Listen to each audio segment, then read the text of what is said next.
All right, welcome everyone. We got another match of the week for Coach Pupil League number 6. We're in the second week of preseason, just finishing up. We got a big break from preseason before regular season. That just means we have so many games to cash to. We're getting it started tonight. I'm Saetzero, and here with me tonight is Chess Z, Chess TRD. Like, what do you now? I have to just cut it off. We'll just keep it chess. I appreciate it, man. Yeah, I guess I'm in an identity crisis, but thank you for having me. Yeah, you're right. Preseason, man. Week 2. I've been kind of de-rusting, grinding, like everybody out here playing Brood War, man. You know, the holiday season's coming, so I appreciate the time for us to kind of get some family time, some lab, some workshop, come back in January with the team draft, and like just hit the ground running with CPL. So yeah, super hyped to be here. We got tier 3 tonight, right? Like, yeah, it's gonna be around that tier 3 kind of MMR. We don't know where tier 3 people to are 2 gonna be. edge, maybe. Okay. But yeah, we don't know where people are gonna be lining up particularly. If we see someone do really well here tonight, they might be moving up. We'll see. We'll have to take a look at the play, and then that's all kind of behind the scenes stuff. Don't worry about that. You're just worried about us playing some good games for everyone to check out. But we're going to get started with the first one, and you're going to carry me through this one. I act like I know what I'm talking about, but it's some Zerg versus Zerg. I know you know better than I do. I love ZVZ. Yeah, sounds good. ZVZ is Hell great. yeah. It's super fun. So, my experience so far in preseason, well, we'll get into our players here first. This group includes 2 Zergs here, a Bug and Ruzo. And our map is also Eclipse this week, so 2-player map. I think that this is going to lend itself to a little bit of interesting meta in ZVZ. You can try to be deceptive a little bit, but your opponent, like both the OVs, are on the same path already, like heading to the other corner. So sometimes one basers kind of just get scouted if you try to layer first. But it's always mentioned ZVZ is so mechanical, and at the tier 3 level, there's definitely room to improve when it comes to if you can do really good micro, Mutaverse, Scourge battles, etc., and have good management of your larva, it pays off. So yeah, I love ZVZ. I love ZVZ for that tug of war that you always feel. Yeah, I just like it because even as far as the mirror maps go, it's very visceral. There's action. Yep. It's like one mistake, you're on that knife's edge. It could go terribly wrong really fast, but that makes it exciting to watch. Even if it is just a lot of we're making some lings, we're making some mutas, and we're already seeing a little bit of that deviation. Looking like Ruzo going for that 9 pool where a Bug starting with an Overlord. Not sure if it's gonna be for Hatcher or just like an Overpool. Right. Yeah, and with the pool first, that can sometimes lead to this oppressive feeling as the other player once your lings finally kind of mesh and you realize that you have to try to get your own out to counter that swell. So the 12 pool is a nice build and response, and that's what a Bug's going for too. So I like it when I roll the die or kind of rock paper scissors this out and I'm left with as the 12 pooling player, because you get the little eco there. But like we said, there's just a lot of fine detail to the units themselves and the movement here. So a lot of players feel this pressure to control and babysit and watch, and we're probably going to see a ling wall with the whole position lings. Well, speaking of lings, we already seeing 6 lings on the way for Ruzo, looking like they're banking up that gas and starting that ling speed to get the pressure on. But 12 pool already defensive and having that second hatchery in base, and it's one thing about 2-player maps, it's diagonal. You know exactly how much time you have. You want to math it out. So I wonder if a Bug's ready for this, just ready to defend this 9 pool. I always screw up the sunk position here. If he opts to defensive sunk, where does it put? I always kind of scrunch or make my gas drones weird out a little bit here, but he'll okay, so 4 coming out for a Bug. I mean, you can still get that concave on the top of the ramp if you're going out, but a Bug just staying at home, not making sure he's not out of position. But love that ling concave, especially at the top. And we're already seeing Ruzo layer halfway done, so we're gonna see what these links could do to buy some time. And it's well deflected a little bit, because there you see it, Ruzo's lings arrive and it's pretty much equal numbers so far. The ramp defense here for a Bug, pretty good shape. pretty good shape for Bug, but kind of 2-to-1 pairs of Bug's Lings hitting Ruzo's. And that's kind of like what I look for in those Ling versus Ling. Are there any that a pair of the opponents are attacking my single Ling? And you can see that those Lings die faster, and a Bug holds. So now the Larva advantage is going to come into play. Yeah. And he's got 2 hatches worth outputting right now, and squeaking in a drone. I once was told the advice, like, for every pair of Lings that you come out on top of an engagement, you can make a drone, and you can add a drone to your count, because you know that you've kind of won that Larva exchange with the opponent. A lot of Lings now.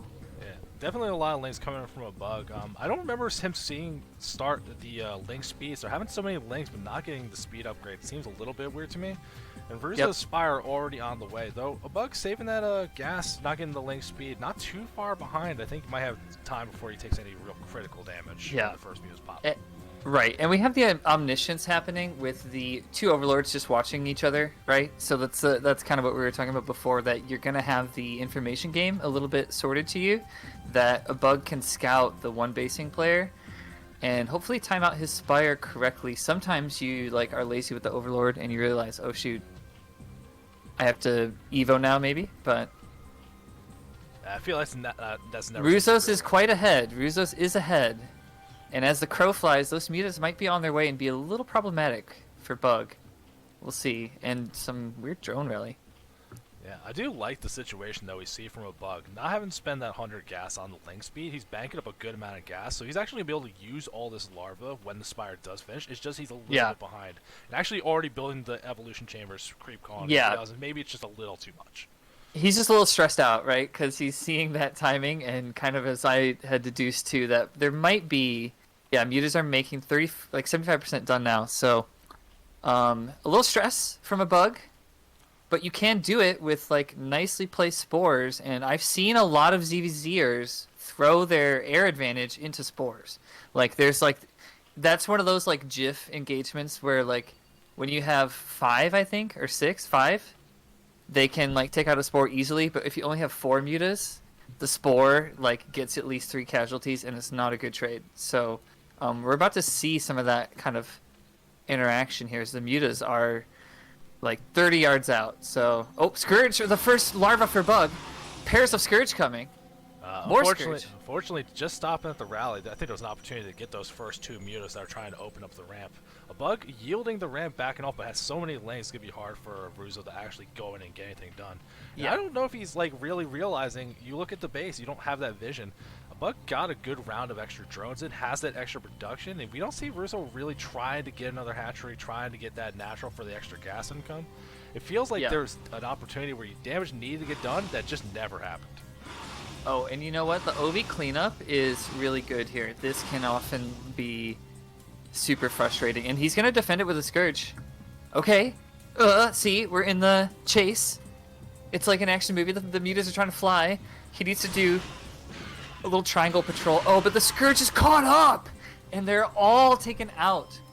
Yeah. Nice. I don't know if it was cloning necessarily or if he just had the numbers, but great win for a Bug. Like, people forget about the Ling Scourge as a way to just control the map and be defensive. So that was pretty good.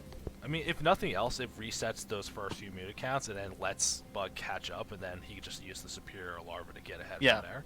Remember, we were watching Tier 3 play, doing stuff like some of that patrol micro, the little triangle stuff to kill Scourge. That's hard enough for a lot of players, and that might not be the thing you think and start focusing on at this level of play when you have so much more to improve on. There's a pretty big window, though. +1 air upgrades nearing completion for Ruzo, but Bug trying to get aggressive before that gets into play. Good timing, even though he doesn't really have the knowledge about it.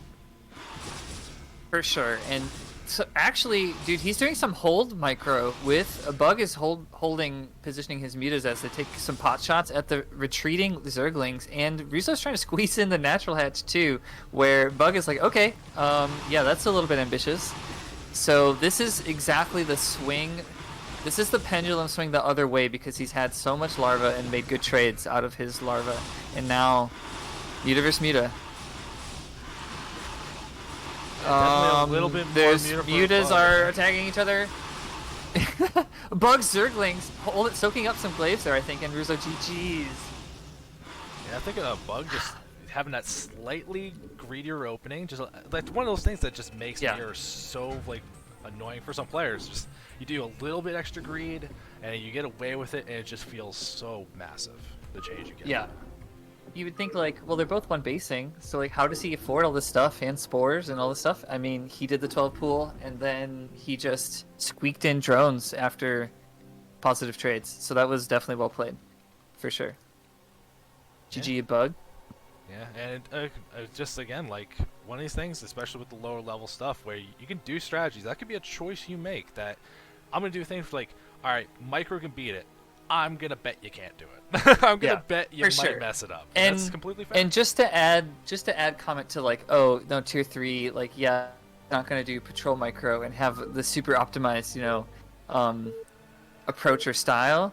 It's one of those little things where, like, just with a little practice, I'd encourage people to go and find some micro maps, or I think that they've been posted in the Discord at least a few times, and just give it a shot, because you'd be surprised, like, making yourself do something, suddenly it is evident in your play. Like, you just kind of get the gumption to try it more in real games after doing some meta micro maps and stuff like that. But you're totally right. You're totally right that, when we look at some of the engages, knowing the level that we're at, that it's almost a little bit more fun because we get to see them, that force of will. And I think tier 3 games are special for that, because there's a true force of will that I think is accessible to the lower tiers as well as the upper ones. And we're all playing StarCraft, you know what I'm saying? We're just out here playing Brood War 2020. I love it. Absolutely. And we'll talk a little more about that, but let's introduce the players we got first. In the bottom left, we have a Terran player in that nice clean gray. That's Tio Angustia. I'm just going to say Tio. Angustia? I'm going Tio. You want to add more to your Tio. name? I like Tio. You're getting a nickname. Yep. And then in the top right, the Victor from the last game, now in this very nice little light blue. It's a bug. Bluish gray. Bluish gray is this one. I like this color, actually. It's pretty nice. Now, so, one of the things what do you think about that as far as the tier 3? I mean, going into micro maps, muta maps? Oh, absolutely. Because there's so much to learn, and you could definitely have a value where it's like, if you just grind out this this macro build, especially like say Terran, like someone just grinds out like a hard mech, like I don't need to do things, I'm just gonna wait to defend. Like there's definitely value to that. That would get you more wins quicker.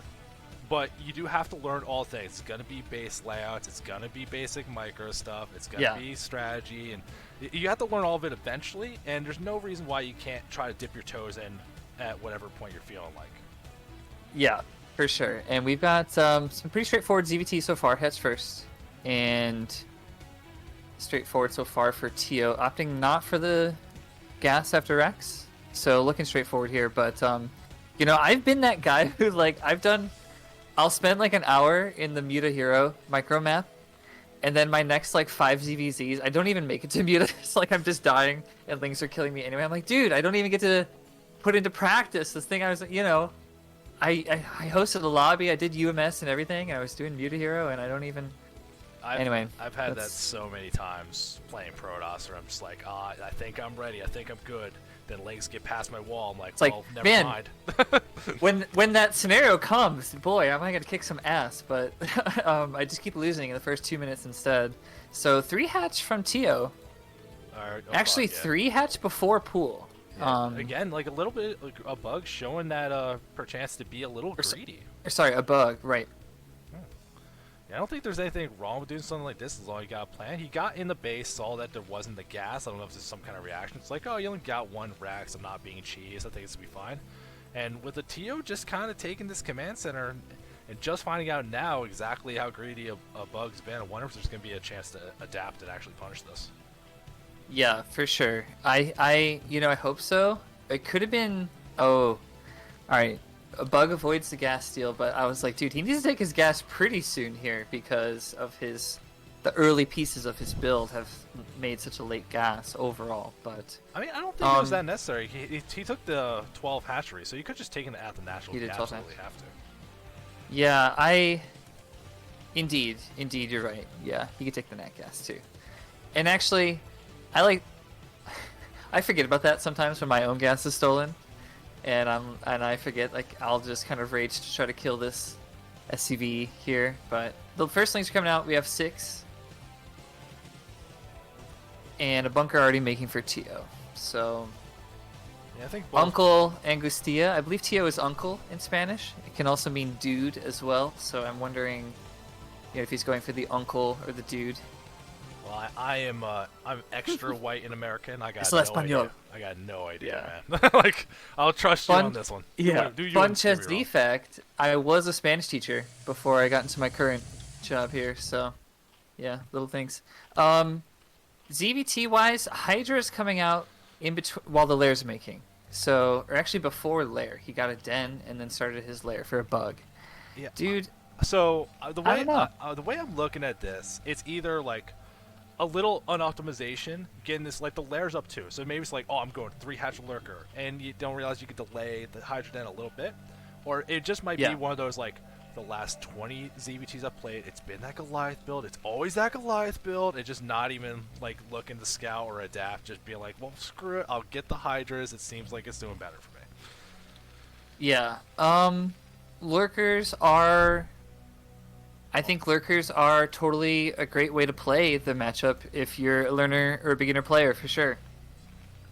They do something special when it comes to map control, and it's one of those techs that has like tough punish for the Terran if they don't have the right things in the right places or at the right times. So I definitely lurker first can be very potent sometimes. Tio, I'd love to see Academy soon because he did go. Yes, okay, it's making. Yeah, it's down at the bottom. Okay. Yeah. No, Yeah, I'm hoping he can add on Comsat soon and kind of scan to see because it's tough living in the dark as well. I mean, he had the eBay finish, +1's already away, and actually just making missile turrets at the front. He may be just preparing for Mutas, but is going to catch the lurkers as well, so good choice to just like, this kind of covers everything, no big deal. Oh, and some links getting curious. Some curious kitties get slaughtered at the TO's front there. And you can kind of feint with this bio if you want to try to force some sunks and... Well, dude, the Hydras are out. Yeah, I'm expecting I'm expecting a gut punch here soon because Lurker is 2/3 done now. Yeah, I don't think you'd be worried so much about having to get sunkens, knowing you're going to have lurkers this quickly. As long as you see the move out, I think you make sure you get prepared. And it's still a good amount of links on the map. If there's a big move out across, these speed links can easily just run by and start causing havoc. So Tio happened to be a little bit defensive here, and I think that actually is the right call. He getting some scans down. Let's see what he sees. Sees the Hydra den, sees the lair, should know it's about to happen. Nice. Yeah, that's a clutch scan there. And, typically you add a bunker, at least one. Another turret maybe, and machine shop as soon as you can. Doing a bio push a little bit. I don't like this move out. I think it's just a little bit too late. Lurker's already morphing, going to be ready in time for sure. Yeah. Those eggs are on the high ground. And I'm looking to see... Oh, Tio. Okay, they're burrowing now. Oh, does he have scans ready? No, he's just... Oh, man. It's a slaughter. Yeah, it's just a slaughter, and a nice call there because, yeah, Tio scrambling now. This is a panic moment for sure. Yikes. There's no buildings, there's no units. If a bug just went for it and just ran in that main, he could be causing havoc, but he's giving Tio a little bit of time, see if he can get set up. Wants to be a little careful not to lose these lurkers in a silly way. Yeah, and Tio needs to save scans just in case, and there's the other bunker coming too. It's not so bad. I mean, I have to give props to Tio because, like I said, you want to add these buildings on. I would love to see them as soon as you know that it's Lurker. But he is getting Machine Shop, Siege, etc. The Lurker's spines are hitting. Yeah. I mean, this is just one of those kind of calls. It's like you're so used to playing against either 2-hatch mutant, maybe 3-hatch. You play that kind of old school player. Lurker is not quite as common as something you see, but as you can see, like all you need is like stop paying attention for like 2 seconds, and it causes a world of trouble. Yeah, yeah, for sure. Love this. The front is vulnerable. That tank, the tank just eyeing those lurkers like you don't go anywhere, and he's waiting for your siege to finish. It's coming up in a second here. So save your scans. He is saving scans. should be okay. Less damage. Link's trying to go and get something done, but not quite enough force to really get anything, but it's making some reaction out of his lurkers, finally forcing him away from the match. Yeah, the Wraith coming out here too is pretty cute. Some people, they have Starport like in the middle of their build, and then they just kind of like, well, I need to use it for other purposes now. And they come out with a Wraith. So, not today, says Tio, with a thwart of that Lurker. He's got an unfinished turret too that hopefully he can finish up here. But the mech switching. Factories and Starport adding on too in for Tio here. But Bug's looking very healthy. As far as Zerg life goes, he's looking super healthy. The Wraith is causing some headache. Yeah, I mean, your Lurker tech's Hydra tech's already made, so you can get the defense against that pretty good. I'm just loving the situation we're seeing Bug in. Very early on, managed to take a third base location. Lots of drones, very good saturation. Actually, has more workers than the Terran players without any Lurkers. He's a happy Bug, man. Yeah, he's a happy Bug for sure. Yeah, and I think what we're seeing with this mech switch that we're seeing from Tio, it might not be enough in time. Or that hive tech from the Zerg already pretty far along the way. That could really open up an opportunity to bust your way in with the Dark Storm, that evil orange cloud. Yeah, you know, a lot of my advice to any learner Zergs out there is just Dark Swarm's really freaking good. try to get the Dark Swarm on their side of the map in different ways, and you will have resounding success in ZVT. If Tio can mix in vessels as well, I kind of like some setup here, but it's a third time soon. He's a little bit gas starved by trying to make so much on just the 2 gas. So, I'm thinking that once he feels comfy enough with his tank count and some mech units out there, he'll look to grow a little bit more as Bug is growing in a corresponding fashion to the 12 o'clock. I think Eclipse's expansion patterns is a little bit sometimes hard to grasp because of the asymmetry, but what do you think? I mean, honestly, it's just the fact that a Bug took this build, hit with lurkers faster than expected, and it's just really shutting Tio down from having an opportunity. Although this SCV just walking by the units, Zerg might not have seen it. Secret agent here. Oh. So we'll see where it ends up going. Hoping it goes just to that 9 o'clock. Trying to get greedy and go for that double gas base or anything in the upper left seems a little bit dangerous for my taste. Look how many lurkers are across the map, though. I think even with detection, you might be able to muscle your way through. Yeah, this is stressful. A lot of tanks, though. I'm not sure. Sometimes you can tell like just how tricky this ramp situation is with the amounts of shots and damage that you get as soon as you're in range of the first one. Like, it is a little bit of a stalemate. Like, I think this is dangerous to bust, but with those defilers could be really powerful. But he's doing Ultra.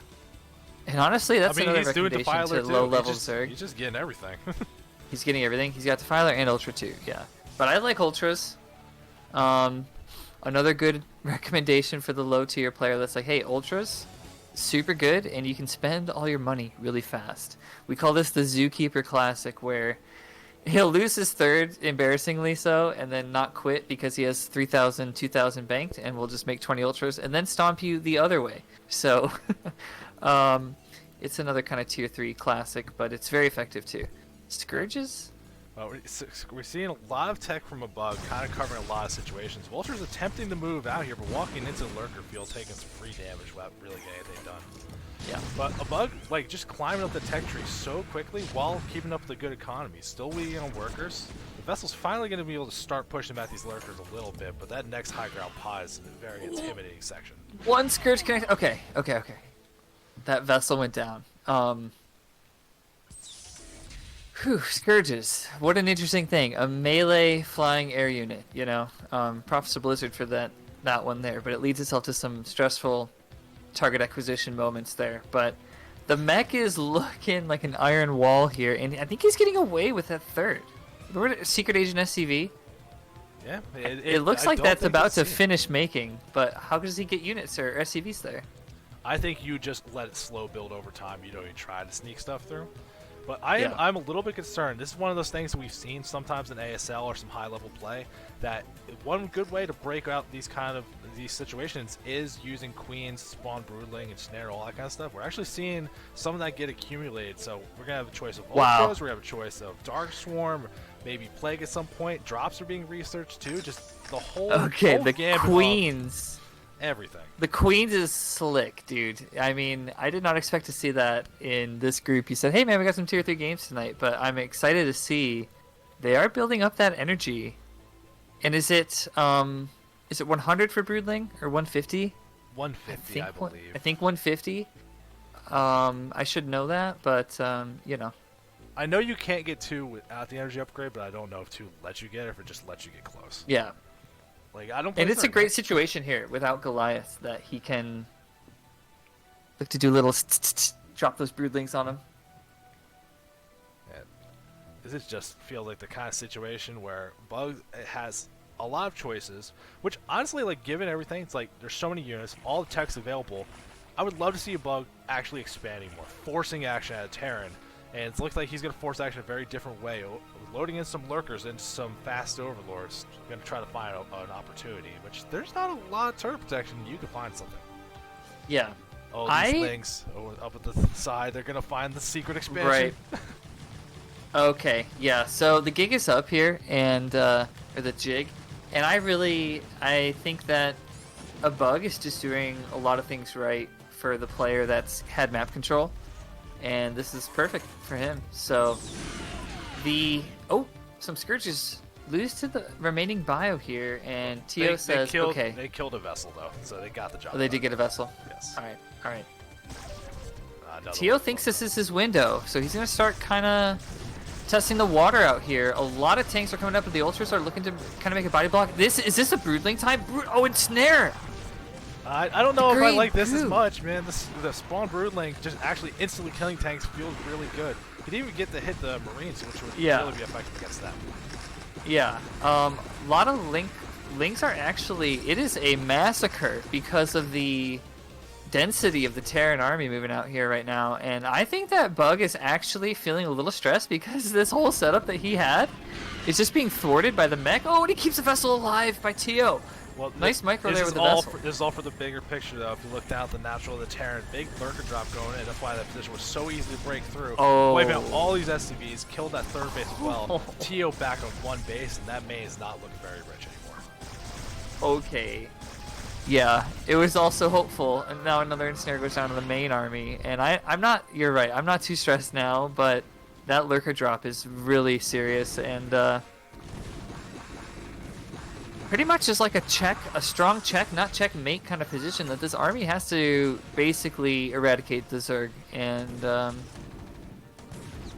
it is I don't know, the also, ultras like, coming in. Yeah, that, like you were mentioning before, that ultimate late game option of, well, it doesn't matter if things were going wrong earlier in the game. I'll just bank it for ultras. So we see a Bug making a bunch of those, and getting the win out of Tio. Tio tapping out, and a Bug taking 2 games pretty convincingly. Bug looking good. I mean, he did a lot of things right. I thought it was a little unorthodox, 3 hats before pool, but he kind of had a stable mid game with the lurkers, and then he just grew, and that was well played. Yeah. Yeah, I think we are. Anyone that might be playing a Bug in the future, learn this guy seems like he likes that a little bit of the ego cheese, like just being a little bit greedier than most players would be. Yeah, the ensnare was a little unexpected, but I thought it was me spawn brutally, just watch half the tanks pop immediately, but the ensnare still looks like it got the job done.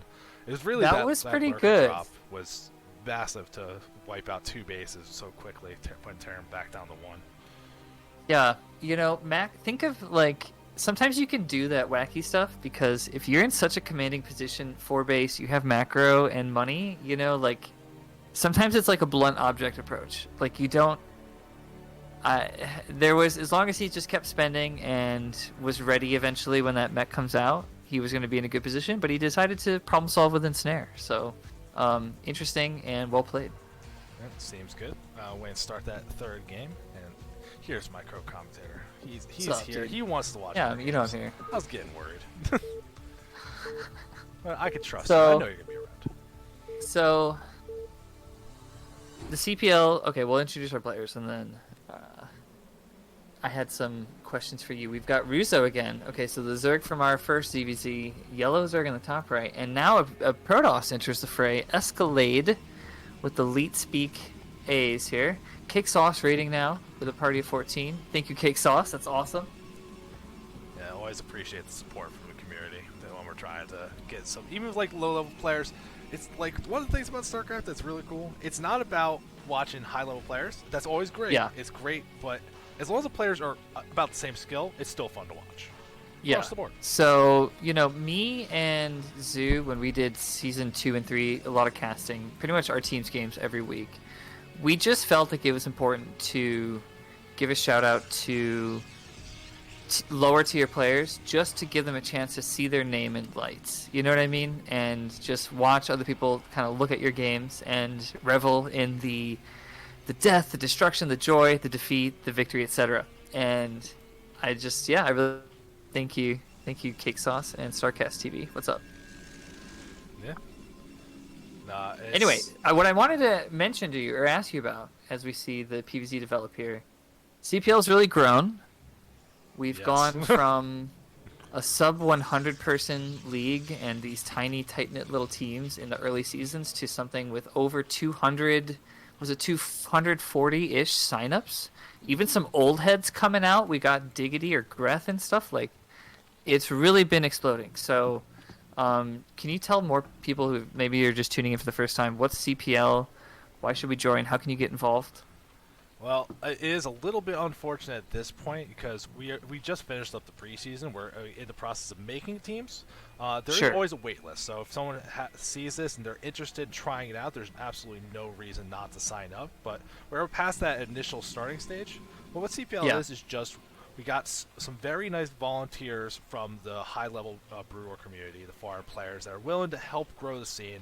They're all volunteering their time to help teach some new players how to get better at this game, and we run a league to help facilitate that, give people matches to play, teams to play with, and a community they can be involved in. Yeah, and, sometimes people just need a little thing to kind of push them into a routine or a structure, kind of like, getting in shape or working out kind of stuff. Like, it's been a nice kind of solace for me, at least during 2020, and kind of having a supportive group and people to turn to during the year. So I just want to shout out Samyang Fire and any old coaches and players that are listening right now. I don't know if I'm not sure if we're gonna. You are such a homer for that team, even when they're not around. Like you're just like, no. I love noodles. I love ramen.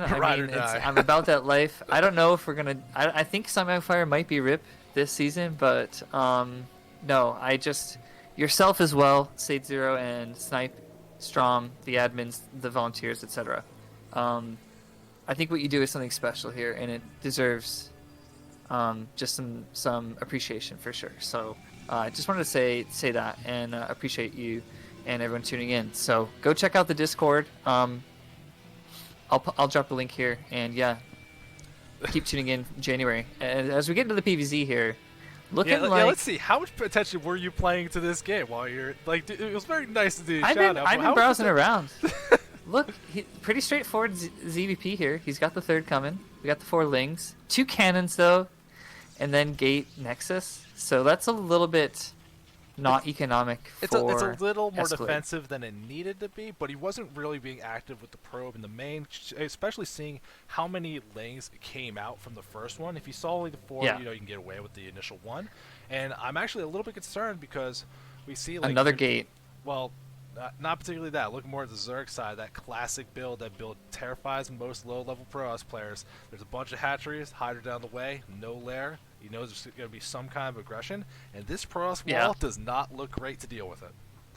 Right. Yeah. No. You're definitely right to point that out. That this is one of the approaches you can take to ZVP. Some Zergs really struggle and have frustrations in this matchup when it goes too late. So kind of like the opposite approach is something really aggressive early. He loses the Overlord, which really screws up some of the build components. But I still think that the way this Forge is out here, it might be right for some Hydra potential. And we're going to see how Russo handles this next. The supply block, again, unfortunate, but he's looking still on that path to send some Hydras. if Ruzo's like really paying attention and kind of knows the timings you can see from Protoss, should be feeling very confident that this Cybercore is not even done yet. But, so it's like, right, so no matter what you do, you're so far behind the tech. You look at this wall, you just can't fit a lot of cannons in.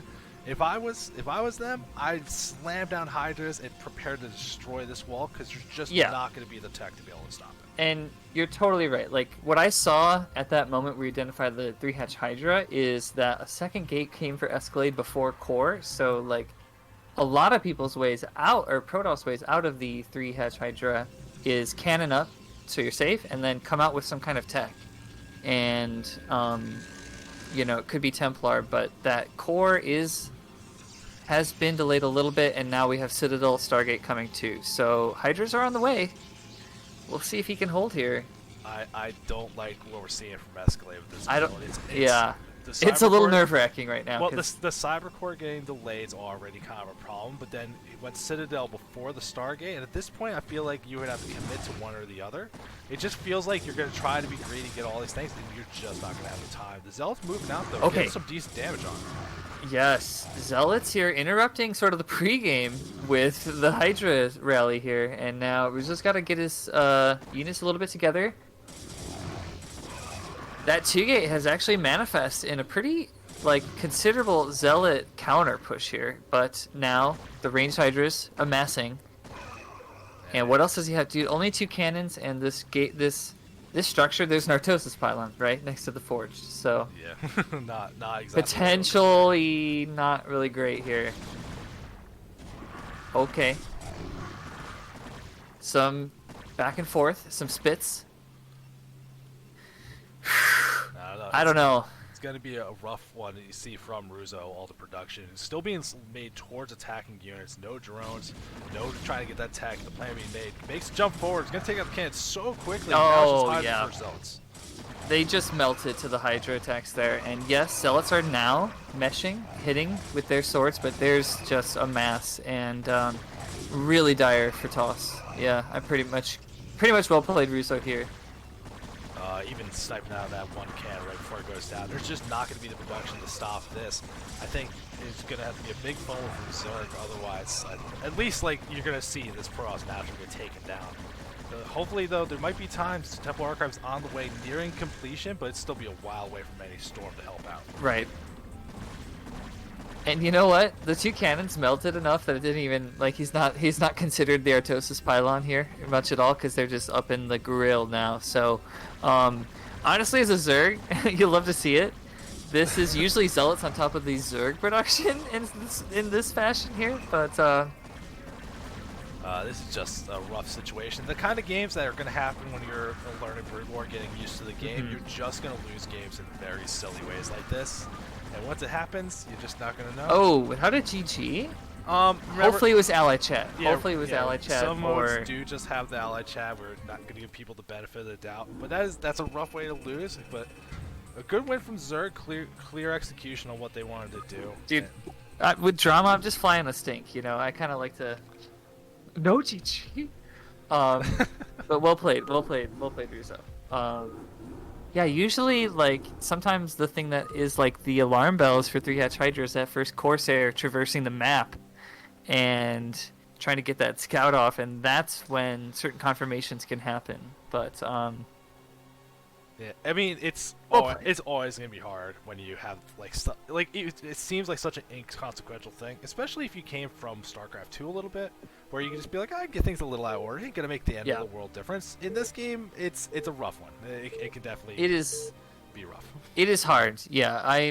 There was a long time where I played a 3-hatch Spire to 5-hatch Hydra ZVP exclusively, and a lot of people told me that the way out of some of that frustration for that approach is to start 3-hatch Hydra and kind of put that foot forward. But yeah, that was well played by Russo. So heading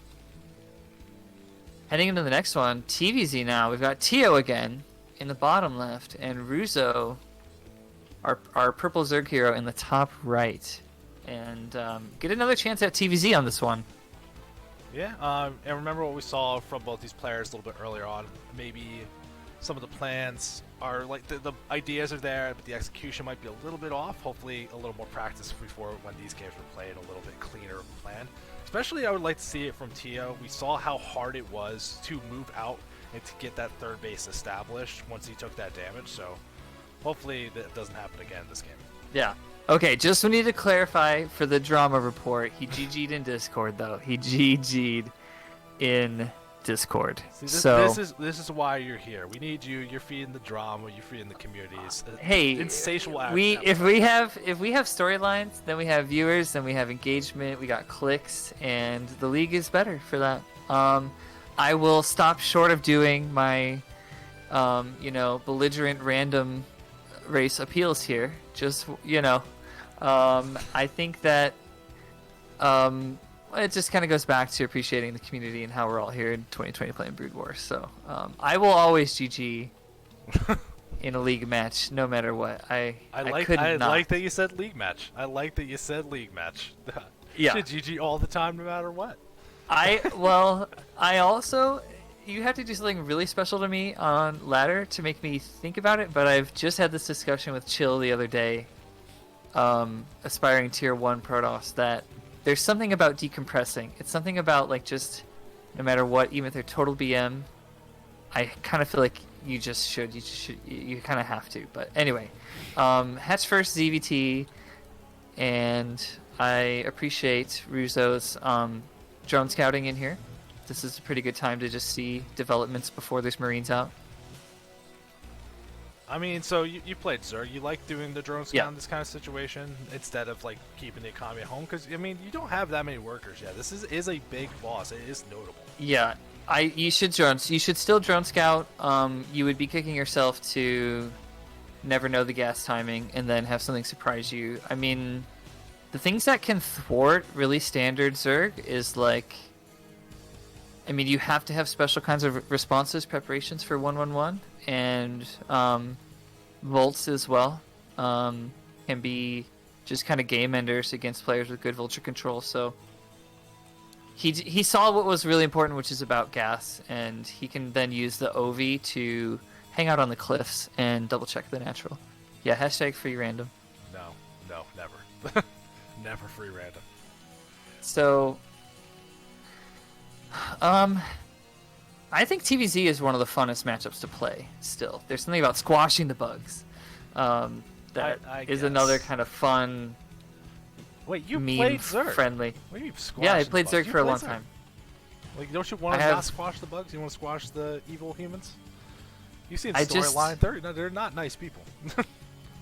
It's kind of like, I'm trying to like avoid spoilers here. It's kind of like The Last of Us maybe, or like Breaking Bad, where like you get to in touch with the villain. And that's another just general comment on playing random. Like a lot of people like they race switch, or they have identity problems where like, I'm gonna play Protoss because it's easier, blah blah blah. It's just healthy to experience the other paradigms and tug of war and struggle from other views. So that's why I can see it from the Terran side too, that eradicating the bugs is a noble cause, and I like Starship Troopers as a movie. Okay, no, that was leading into it. I had a feeling. That's fine. Yeah. The movie's a nice little cult classic. But yep.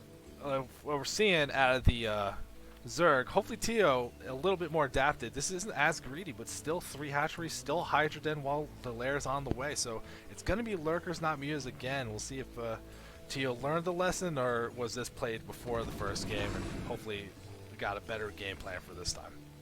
Yeah, and it looks like it's pretty well timed for finishing up around the time the lair's finishing too. No second gas yet, so it doesn't have a huge bank to like start upgrades and Hydras around the time that his lair's up here. But the Lurker approach, like I said, it's kind of tried and true. You can always opt for Lurkers in the mid game based on kind of how you're sensing and feeling the Terran out. So one thing I do always commend, especially the low players, because it's the fastest path to winning in my mind. Pick one build that's reasonably stable and just stay on it. We're seeing that from Tio right now. It's at 2 barracks. It looks like the eBay, the academy. Same thing we saw in that first game. So even don't let the results sway you. Stay on the form. But Yeah. as if you were looking for that one stable build, how do you feel about someone that says, I don't want Mutas, I'm going to go Lurkers instead? Do you think that's a Yeah, reasonable choice? I like. I mean, here's the thing. Like sometimes people will be like, okay, I'm going to do the super standard build, but then like that build's personality and the way that that build plays and feels doesn't suit their strengths. So then they have sometimes like poor takeaways from their wins and losses by trying just that one build. So there is it's just good. It's good to practice one build, but it's also good to have the wherewithal to know that there's other builds too. And sometimes, banging your head against the wall is not the most productive way. But I honestly, and again, to kind of bring back a little bit to the random, I would just do whatever you have fun playing. Because if you're having fun playing, You'll play more. you're gonna play more. You're gonna learn even from the losses. The losses aren't so tough and whatever. So that's kind of a little bit of my own random journey too, which is just I've played different races. I kind of like the idea of the random.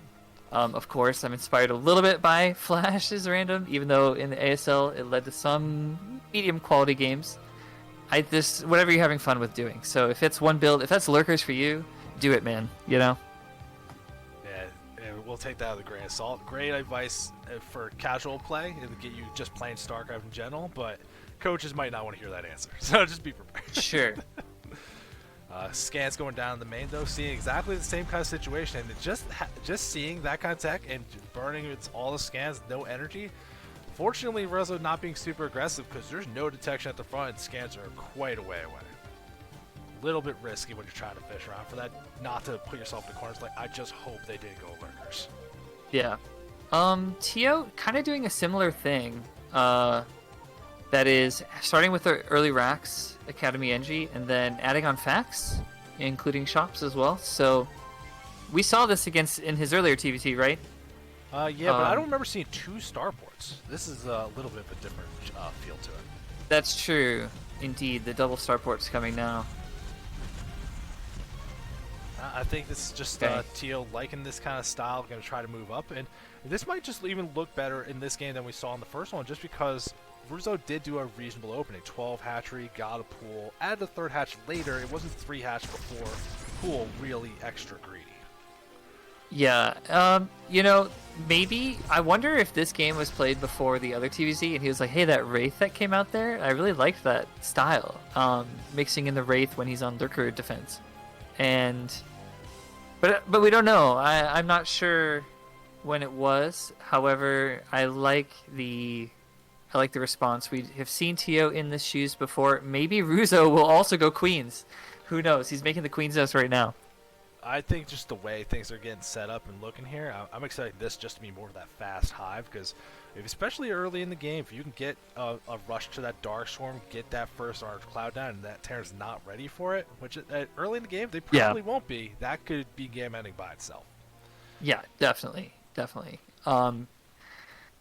Dark Swarm, if you can get on their side of the map, man, just get on their side of the map and start using it. Put it on ramps, just put it down. It is super effective against all kinds of Terran, except very limited things. And Siege is up, so some sighting now.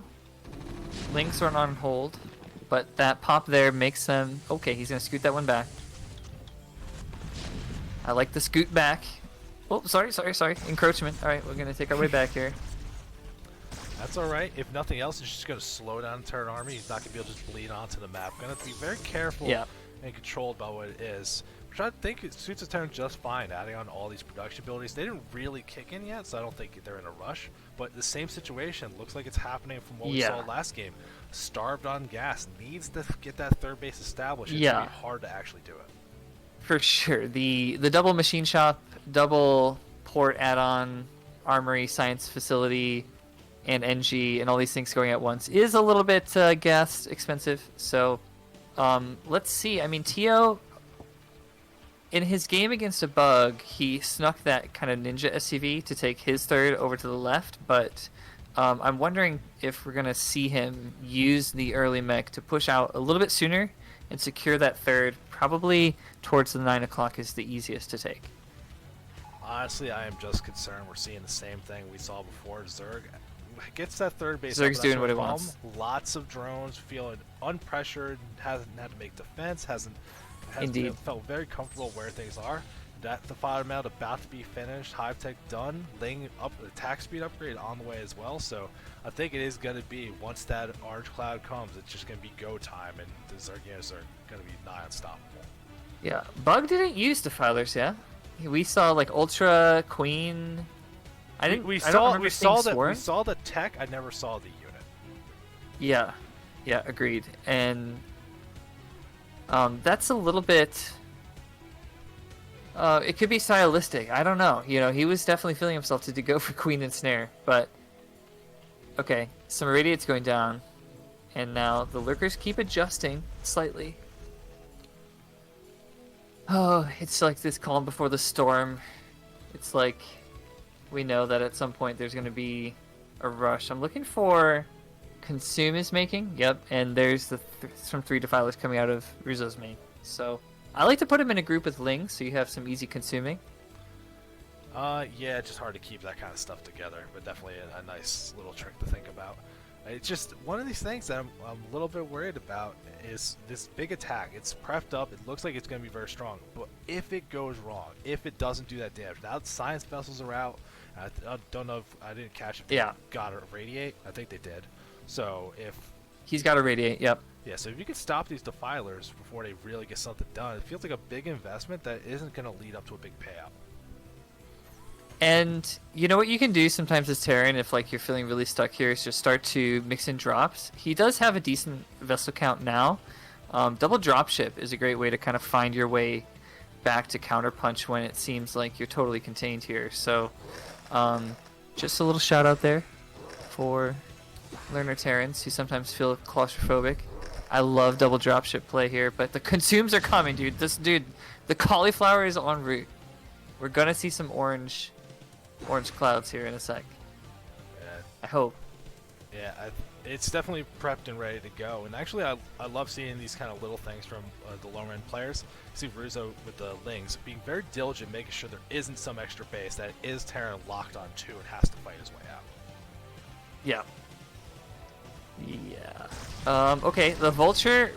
Oh, that Volt realizes the trouble that he's really in here. And although the tanks. Oh, it kind of just comes down to this. I wish this bio could come up a little bit and participate right here, right now, because I think the swarms are coming down.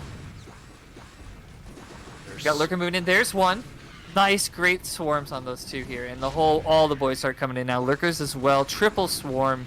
And he just needs to hit R or Burrow. Okay, we're good now.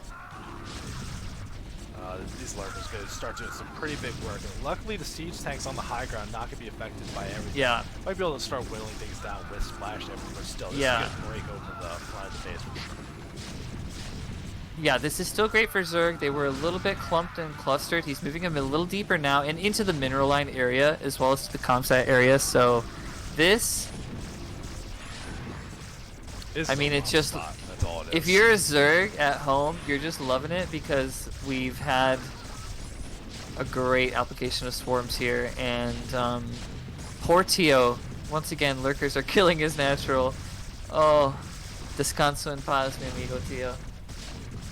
I mean, oh, geez. I understand. Oh, the Scourge managed to get that vessel. That was seeing where these Lurkers are, too. So, this situation is not getting better anytime soon. The natural being taken down. Tia's going to have to figure out a plan how to move out of his base. Fortunately, it will be hard for the Zerg to move up the ramp here. If the Defilers can't get in range to get it, these siege tanks might be able to deflect that. But now Zerg just has free reign. Expand if you want to, tech however you want, build your units. Doesn't matter. And we're actually seeing Queens on the way again. So looking like there's an evolution from Zerg players of what units they think are cool now. Sure, for sure. More consumes hitting here, and that's going to make one more... Oh, put a swarm again. Refresh the swarm on those Lurkers there. Even though they're just getting, like, blasted. Really great stuff from Rizzo. Hard to find fault with how it's gone. I love it. He's actually made a queen at the 12. Rizzo did, so it's cool to see again. But Tio... Deja vu for Tio a little bit. This time the nightmare comes with orange clouds. A nice radiate goes down the Defiler, but the Scourge to take that vessel out. But it's going to stop these clouds from going crazy. But a while ago, Plague did get finished, so these little clumps of tanks, if you can get a plague on it, and Lynx can get in the mix and make sure they're opening up. Lynx actually going in now while tanks try to move down to the bottom. Nothing is siege. This looks terrible. Yeah, this is great. Like, very effective, cost-effective Lynx here, taking out like 7, 8, 9 tanks. And Tio with another ally GG or Discord GG, I'm sure. But well played, Russo. Well played. Yeah, definitely well played by Russo. I feel the pain of these lurkers, man. Trust me, this is how I lose 80% of my PvZs. There's just lurkers. My zealots just go, but I want to hug them. It doesn't work. Like, it feels bad. They do a special thing, right? I like them in both of the non-mirrors for Zerg, and you know, Tio, I think that it's difficult to kind of pull off what he's doing. That is, start Tuvax Academy like a biostructure, and then do a complete switch into factory and starport production and add-ons, etc. And yes, you need tanks against him, but like, I don't know. I'm sure Tio is now kind of kicking himself because he's had 2 where he's been contained by lurkers like that. So yeah, GG's. Well played. I think that if nothing else, that'll be, you get on that team, you get that coach, and you could be like, how do I stop lurkers in CP2? Yeah. Like, you have a dedicated, I need to fix this problem. So that's never a bad thing to have. Having like a clear goal on something that could drastically improve your play in a matchup. I really like to continue with bio and then do tank vessel, like get to vessel faster and try to get out of your own base that way. You can, like I said, also mix in drops too. This is a bug versus Lana. Oh, we got a new player. New player, last one in the group. Lana is hot. Yeah. Yeah, I felt dumb first time I casted this player, and I was like, Lanai shot? It's like, Lanai shot. I'm an idiot. Lana's hot. I love the IDs that are like loose, like girlfriend, wifey, significant other shoutouts, you know? Like this one's for Mel. Lana's hot here. I'm sure he's got a Lana the cheerleader. I mean, cheering him on here. It just might be an Archer fan. You don't know. Yeah, that's true. You know what? It's true. Dude, I forgot about that show pretty much entirely for like 3 or 4 years. It's one of those things that occasionally YouTube, like that algorithm's just like, hey, you remember a show you used to find hilarious? Just instead of that going a rabbit hole for a little while. Yeah. Could be Lana Del Rey, international platinum recording artist. Yeah, there's definitely a lot of Lanas. There's a lot of choices here. So, yeah, you can lend a little bit more toss perspective here. They call PvZ the hard matchup. Is it about kind of like the map control and things kind of getting out of your hands in terms of Zerg's expansion ability? Is it about how structurally you have to protect yourself early from the Hydras, from Lings and stuff like that? Like, what is your kind of philosophy behind PvZ? So I struggle with it personally. I don't know if that's like community census that the matchup is difficult. I always thought like the triangle went the other way, where it's supposed to be PvT. Like Terra's supposed to be winning that. But yeah, no, I totally feel that. Like people say, this is the easy matchup. How do you have problems? Why are you struggling? It's so easy. Da, da, da. And I think there's idiosyncrasies. Everyone's an individual, right?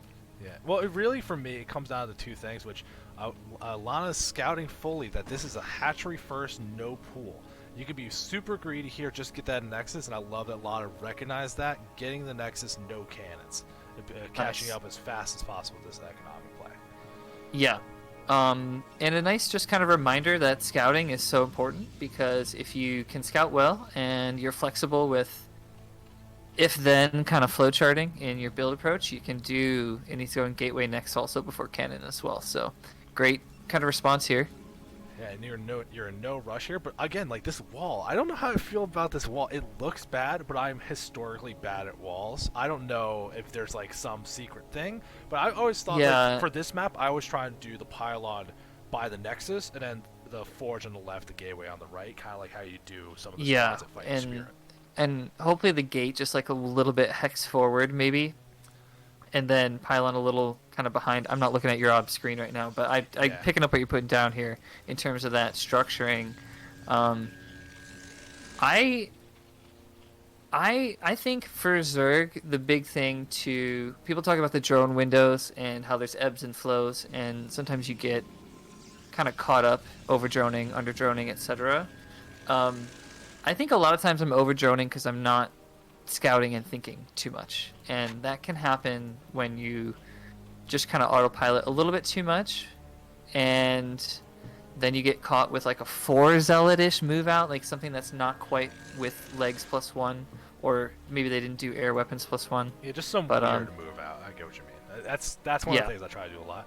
These links actually stand back at home, make sure they kill that probe so you can't get the scouting info. So, but if the pro was paying attention, it saw no gas getting taken. I don't think you're scared of hydras anytime soon or any lair tech. This looks like a bug.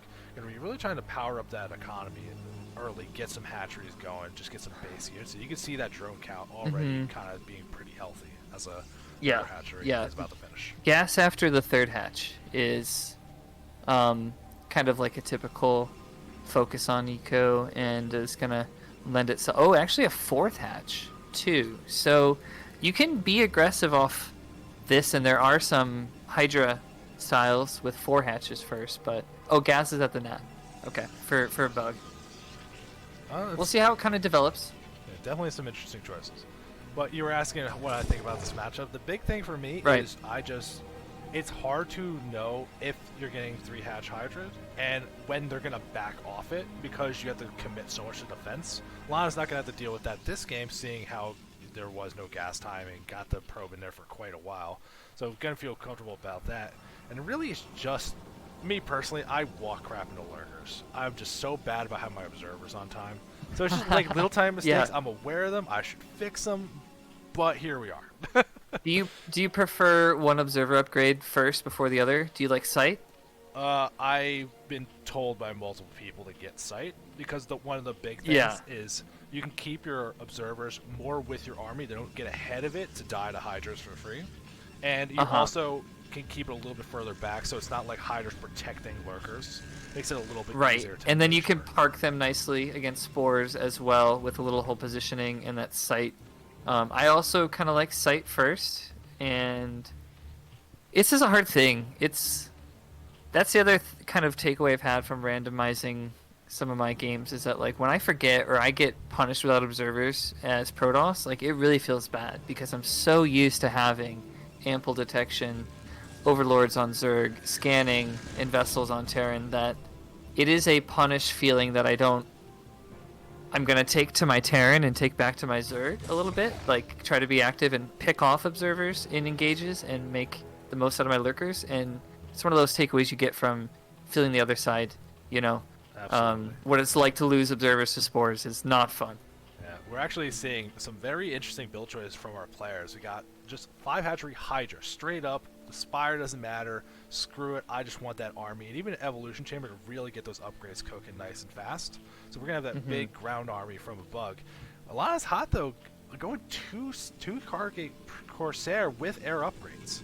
So this is going to be big air dominance. And when you don't even have Scourge to fight that off, that can get out of hand at all. Yeah, for sure. No, this is going to be fun to see because they're both kind of like flexing in a certain tech path choice here. The 3 Zealots, I think that these links will dispatch okay. Yeah, and... It unfortunately didn't have that +1 weapon upgrade for the ground units. That would make that so much more effective. But just sending things out, you know, making some units, putting the pressure on. Didn't manage to get any Sunkens or any kind of big bait like that. But still buying time for that Corsair's army to really start accumulating. And actually even hiding them, it's going to come out like a punch, like a haymaker of destroying your areas. Yeah, for sure. The Zerg bug is still a little bit under-droned. He's adding in now, but I do think that couple 3 Zealot move out here has been super effective overall for the larva expenditure. And yeah, Lana continuing to just kill workers in the back. I mean, you know, I like it. Yeah, these Zealots just doing a lot of work for the minimal investment they are, and like I said, if nothing else, it's buying so much time.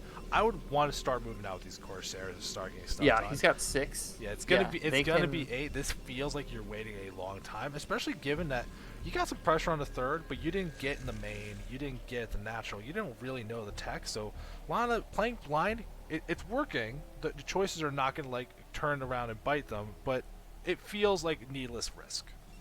Yeah, and Inkjet in the chat calling out that Lana has a very, very healthy worker count for 2 base and has been very on top of the pro production. Now, I agree. I'd love to see these Corsairs get out and get moving because OV Speed's about to finish now, and that's, you know, it's a Zerg priority for Lair Tech is getting OV Speed, and sometimes your best chance to kind of punch in the air is before that's done, or if Zerg forgets it, it's a painful thing. One other painful thing is this Evo at the look at this 12. scouting, though. Look at the fleet. It's Dude. on the way. Dude, yeah, it's looking like Red 6, like some Star Wars battles coming out here. I don't know. Protoss seems like the Sith to me in this matchup. But we're going to see. There's some Hydras here. Yeah, definitely. There's definitely some. You can eat some damage going through. You don't have to go crazy, though. You don't want to be giving these Corsairs away for free. But Yeah, but you can just, like, soak and, yeah, pop. Definitely a rough one, though. But no Hydras in the main, finding some more Overlords. This is going to start doing some pretty big damage. Oh, okay. No, yeah. tragic A timing. few more popped out right then. And, yeah, like, oh, some micro here. So he is microing the Ovis. Okay. Corsairs are still trying to get their shots in now. Oh, but all those Ovis just popped. And the Hydras had an A move and they started hitting Zealots as well. So, this sucks. Look at the supply from Zerg. This is tragic. 7 coming out, so it should get them close. It's not even enough to get them out with only half of them spawning. Yeah. It's going to be a while. I am a little bit concerned, though. Lana, like, this is a big move. It's doing tons of damage, but floating lots of resources. Lana not really keeping up in the background while doing this, but starting to add on and all he's those finding some of the scout ones at the very bottom. Yeah, so this has been, I mean, the 2 Stargate style is really good at, I don't know, it just is, I feel like I've said it a few times, but a gut punch in a certain way. When you can't make supply and you have to invest then into spores, and you know, those blocks hit at such a terrible time when you have all these hatches and this eco coming for Zerg, and now he's pulled the rug out from under him a little bit. Definitely just still a little bit of danger time. Playing with the Corsairs like this, really getting that big Overlord damage. But you can see, like, it did a lot of Corsair damage. Like, a lot of Overlords went down. But it's not like, it hasn't been continuous pressure. Now, if he goes back in and gets some more, that's going to feel quite good. But right now, it's a big investment. And if you look, like, the ground order for Protoss isn't actually that scary. Well, the Zealots have sidestepped these Lings here, and that can also be really a bummer when you get surprised by this kind of thing. Like, those Lings from Bug were just chilling, and Zealots are now just hiking across the map here. I like the Spore setup, because that's ultimately how you stop the bleeding. Make some Spores, and then hold position some OVs near the Spores so that they don't move and they get cattle prodded and zapped. But, a pretty staunch front on both sides here. I don't think there's enough to make too much of an issue from Protoss. There's a lot of Hydras. Zealots going in trying to do this. I think this might be too much. I don't really like that attack. And yeah, losing a lot of units. Actually starting to trade back pretty reasonably, but still not getting the damage done considering you lost the whole ground army. And like, there's actually enough overmade OVs, not overmade, but just excess, that it hasn't been debilitating to lose a few here. So a Bug just saying, okay, I have spores all over now, and that's pretty good. Yeah, this is one of those things where it feels like it shouldn't be that big a problem. There's so much defense. What am I going to do with these Corsairs? It doesn't matter anymore. Let's just lose them suicide for kills. Never what you want to do. Yeah. You just give away the control that they gave you. Now the Overlords can move back on the map. Now mutas can be made to counteract some stuff. And dude, I've seen Zergs just leave the game, though, losing their first OV to the Corsair because of a little bit of a late Scourge or something like that. I've just seen some Zergs will just quit. But that's not the spirit of the thing here. Time and links go up here. The cannons are not finished in time. Some of them get taken down, some might get canceled, and the probe's just walking into a really bad situation. Zealots do come here in time to defend this, but that was very close, very scary for the Cross player. I'm impressed with Lana's base layout here. It's looking pretty strong, and taking out that egg now to be able to let his goons out. But some nice structure to the gateways, the way that they're kind of aligned here, and no real blocks to see. And that third is up and running now because Lana's been ahead. Lana has so many workers, 72 across the 3 bases, so very healthy for the Protoss. And actually, economically speaking, like, Lana's had to make so many spores and so much larva's gone into remaking OVs that you could say, even though he lost the Corsairs, it was a nice thing during a pivotal time for him to be able to kind of hit back. Yeah, I mean, still, this is some pretty big advantages. A lot of Scourge getting made, but the Corsairs are gone. They're not really getting anything done. Actually, a Storm nice going storm. down to take out some of them. That's interesting. I don't think I've seen that very often. That's kind of that's a cute thing, storming those Scourge there. Yeah, but definitely some like commitments from the Zerg.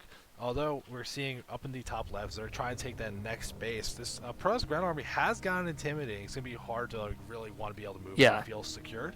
But one thing I hope Bug remembers it. We talked about early in the game. Still has not taken the gas in his main.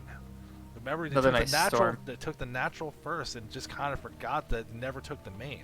That could really be a problem later in the game if you don't see that before. Yeah, and also at the third, that 12 o'clock, the Evo is making a really long return trip for those drones, the way that his sim is. So he's definitely kind of feeling that. You can see the disparity from mineral gas. Some storms here. Zealots approaching the Hydra is another pretty good storm.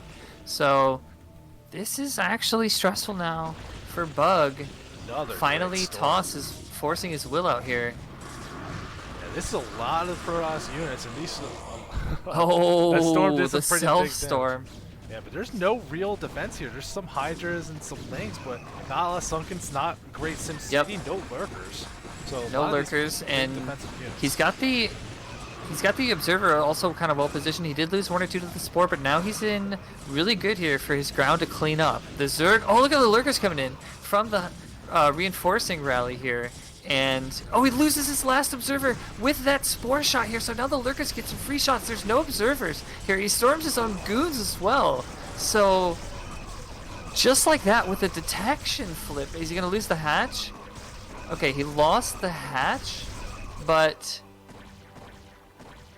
Bug comes in. Sorry to kind of take over there, but that lurker reinforcements were very potent, and I saw that Observer die to that last little Spore shot. So ouch. You remember early on you were like, what do you think of PvZ? That right there. Yeah. That happens to me every game. Every single game. That's what I think of PvZ. Yeah. Lurkers, when you're just not ready or you're out of position, lurkers can be in there so fast and they do so much damage to all these Protoss ground units. Yeah. It's such a problem if you're not constantly on top of it. You let your guard out for 1 second and just things go completely awry. I was so encouraged by him microing he had a couple observers towards the start of it, and then he did micro them back. Now Bug caught on a move command with the lurkers here a little bit. Oh, we're going fast mode. Whoa. No, that should not have happened. Damn it. I'm sorry. We're on times 2. Okay, we're good. Yeah. I was like, yo, he got a lurker speed upgrade. Man. But the Hydras. Sorry, guys. That was about me. Hydra's now engaging as well. Anyway, it was encouraging for a moment, and I thought that he would have his Observer right in a nice spot to not get detected, but it did go down, and that detection swing allowed the defense from Bug. Like, I think with proper detection, Lana comes out really not so bad, but she's also doing really good things at home. That is, trying to get this 4th up, keeping up with macro. Hydra is coming just in time to shut down these cannons. Gonna not focus on this Nexus, see if we can afford to cancel. Protoss units coming in the way though to try to slow this down. Yeah, and I think the Hydras will get cleaned, but there's some interesting kind of like ground control, some DMZ here in the middle pass of this map here, and I think that you can be pretty oppressive when you get into where these lurkers are towards the bridges here. To help hold that 11 o'clock base. But this is sort of the result of the asymmetry on the map, that I think Zerg has a really nice reinforcing area into this area, and it can be hard to get workers and army to defend for Toss here. Nice storms. Oh, he storms some observers too. Oh, he's got to keep that one alive. Okay, he likes it. Okay, he's looking good now. Yeah, pretty reasonable fight. Dragoon's definitely the tool you want to have against this, but you got to keep these observers alive. Managed to still have that one left over, so that does not turn into another tragedy from what we saw before. And that fourth base on the left side managed to get saved, getting reestablished, and also Nexus trying to go down up in the bottom side of the map too. So Pro's actually really trying to extend their way out to the map. Unfortunately for a bug, is you just see so many minerals, but just does not have the gas to really get anything. Yeah, for sure. And I mean, this is sometimes why Zergs prefer a defensive lurker field style, to let the toss kind of come into them more. Now, maybe an overextend, because there's some reinforcing Zerg here. But Lana has had 70 probes plus for a while, and really has not been want for resources. I actually like the Toss army right here to the cleanup. Yeah. Nice observer positioning right there, and you can see him microing in individually, so shoutouts to Lana. Yeah, definitely some very solid mid-game play. I guess at this point it's not even mid-game, it's late game, it's just still these mid-game units we're seeing from both sides. Yeah. Now we do got to see, when's that next move going to come out from both. The Hive finally getting started from a bug, so going to be able to move towards that next pack. And these Scourge flying over, sees that expansion got took down at the bottom, but won't be able to do anything about it. Yeah. And Lana has a knack for like doing like the important things at the important times, right? Like getting the fourth. Okay, now I'm spreading to the fifth. I'm making cannons there. I'm moving things to defend things in the right kinds of time frames, and that's what'll really help secure you going into that late where Toss army comp changes, and Archon Reaver tech starts to emerge a little bit when they have an excess gas to spend. So Lana doing a lot of the big things right. Yeah, definitely looking very strong in this game here. Bug's not out of it. No, absolutely not. Zerg is never out of it. Let's be real about that. Zerg is never out of it. But yeah, keep seeing these fights. Zerg actually having a good high ground positioning here, so Lana backs off, doesn't try to force that one to happen. Good decision making there to try to make sure that you're not losing things in a very silly way. But I am curious what's going to be that next plan, because there should be some big some storms going down though against some stormy forecasts here, and this push and pull right here, a lot of corpses in this ravine trying to get up to this Zerg high ground here. It's funny, you just at a mini-map perspective, they've just so perfectly halved it, and now we're clashing right in this middle ramp. A great PvZ here from both players. Yeah, it almost looks like they split with the map how the map's actually designed with the night area and the day area. It's like Pro's like, I'm good, I don't have to go over there. Just feeling very comfortable taking up half the map, which that should terrify the Zerg. Like when Pro's is pulling you on bases, and you actually see an observer going out to see if Lana did take that last base on their side map, right, or a bug did. And Lana's seeing nothing's there yet, so gotta be feeling very comfortable. Some more gates could be added for Lana, as a bug could also be adding more hatches too. And sometimes that's part of the doing the important thing at the right time. That is, okay, now I really just need to add and have more throughput, some more capability to produce. Lana being exploratory, looking to the right-hand side here, losing Zealots with a little bit of pathing there. A nice storm up on the upper part there. Now the Obs microed back. He's looking for more storms, so the Templars are taking the front foot here. But they're getting picked off by the Hydra shots. Another storm goes down, but it's not so bad. The storms are still all doing pretty good damage. Lana getting distracted with the fight, focusing where the attention needs to be. But there's a shuttle in the top left with a couple Templar in it. I'm waiting for that to destroy a mineral line. But we gotta get out of this action first. Yeah. Both players looking to be tested a little bit with their multitasking. Now they have a lot more to manage, a wider breadth here. I like the kind of approach to work your way around, you know, like instead of bashing your head against the lurker wall, so to speak. But I don't know. I like the shuttle plays. We can see that those Templars are moving in and out of the top left, looking for the storm drop, and it's juicy. Oh, it's just really good, isn't it? Nice. Even that, like, responsible. Screw it. We got the storms making Archon. We good to go. Yeah.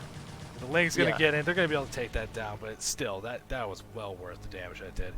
And we see Lana here. Like, actually, this is a great opportunity. The way the army's moving, getting over to the side, gonna be able to protect that base from those lengths if it needs to.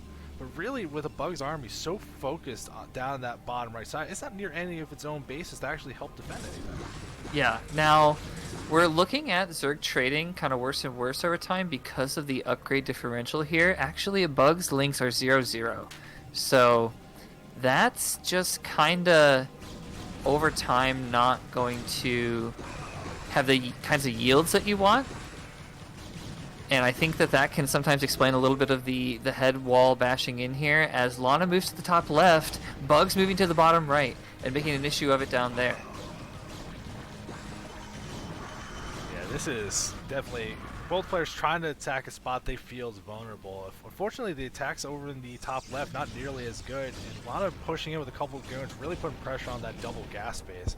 So Bug giving up, going for that, looking more towards the natural, but I don't know if this is going to go any better. Yeah, I really... Oh, man, more great storming from Lana here, and... I worry a little bit about Zerg morale, because I've been in these shoes, you have so much money, you seem like you have the control, but now your units are just kind of dying and you're losing stuff as this toss balls are pretty significant. I think Defiler would really help him at the bottom right base to help get up that ramp. Yeah, or even just like we were talking about before, but Ultras are a very good choice when you have a lot of money and don't know what to spend it on. Unfortunately, the upgrades didn't really keep up, which makes that a little bit worse. These storms going through a little magic box in on that one.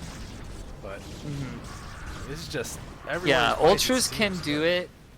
Ultras can help you do it. They unupgraded, they don't trade as good as you might want sometimes, just to Zealots especially, but you know, spending your money is the big thing here, and it looks like Bug is trying to find this big punch the other way as Lana heads to the top and is punching at Bug's expansion. Bug's moving into the net. This is a pretty big army though. So, like, a Bug trying to get something done. Walks into a big storm, though, and half the Hydra's not involved in the fight. Meanwhile, this base up at the 12 o'clock gets taken out by Lana. Another... Lana stomps out the 12 and is just staunch at the net. Look at these cannons here, and he still has Templar. So, like, in the last minute... Oh! Bug taps out. GG. That was a very strong game from both players. And consider what we saw from a Bug in the other games we saw. I'm worried about when the other players have to play Lana. Lana looked very strong in that game. Lana was hot, and Lana is hot. Lana is so hot right now. Like I said, did a lot of the important things right, and so props there. You know, that observer dying, our morale was dashed so much, but. I'm going to be back in 1 second. I got the game up, though, so you can talk to okay, the chat. I'll join up. You know what? Do you want to take like a 1 minute break? Yeah, we can take a 1 minute break. Okay, I'm gonna take a leak. I'll be right back 1 minute. Sure. GG's.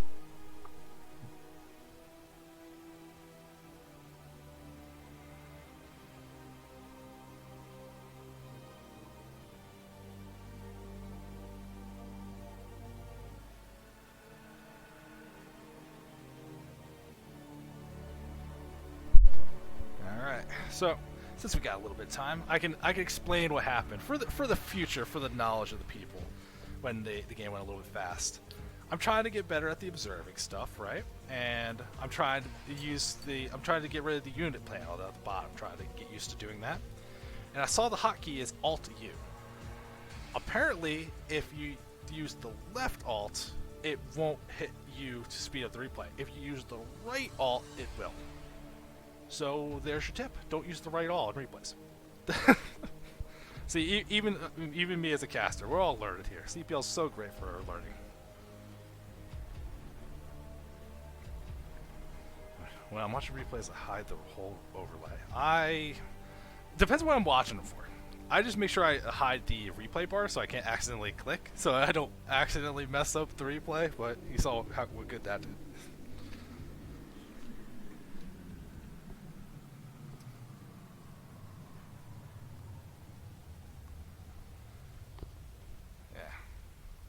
Yeah, no, I was just trying to do the keyboard shortcut. But if you guys are enjoying our cast tonight, don't worry. We got another match of the week tomorrow, about the same time. and it's gonna be pretty good. You got me, you got your boy, you got Cold Warpgates, who joined me last week, and that was a fantastic time. But we also got a special guest, TY2, high level player, lots of knowledge. That's gonna be a great time. You guys better check that out. I'm not even gonna get in the way and like try to interject stuff. He's just gonna hand out the knowledge for y'all. So that's gonna be a great time. That'll be tomorrow, starting at 7 p.m. EST. Now, it's kind of be a nice little lead up into our holiday break, which is cool.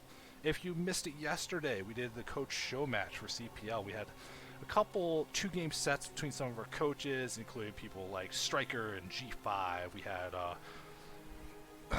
man, I'm so angry I'm missing a couple of them, but it was fantastic across the board. You can see the VODs here on the Twitch or on YouTube, which are occasionally posted in chat. Hey, welcome back. Yo, what's up, man? I'm back. Nice. All right, so let's yeah, I missed the coach show match. How did that play out? Well, since I just plugged it that people can watch it involved, if they missed it, I don't want to say anything. Oh, word. You know what? Touche. That's fair. I'm gonna have to go check it out. But it was definitely fun, though. Go watch it.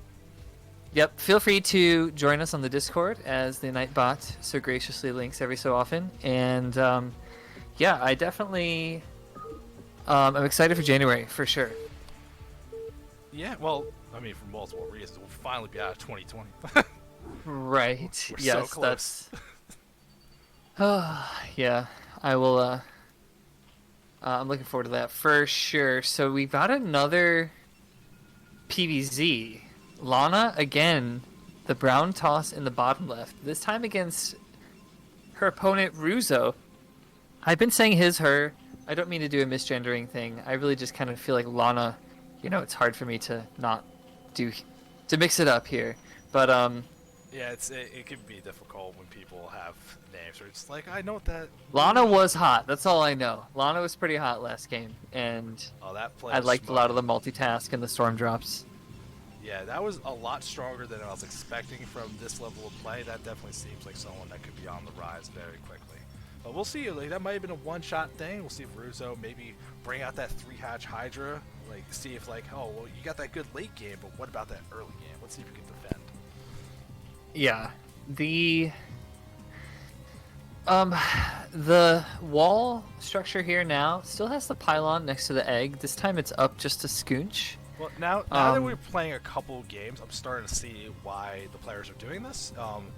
I think the big idea is that you can make this wall that it can be hard to get through, and then you have that egg to kill out, so you have a natural way through. You don't have to kill your own pylons or cans to force like a path for like Dragoons and Dragoons.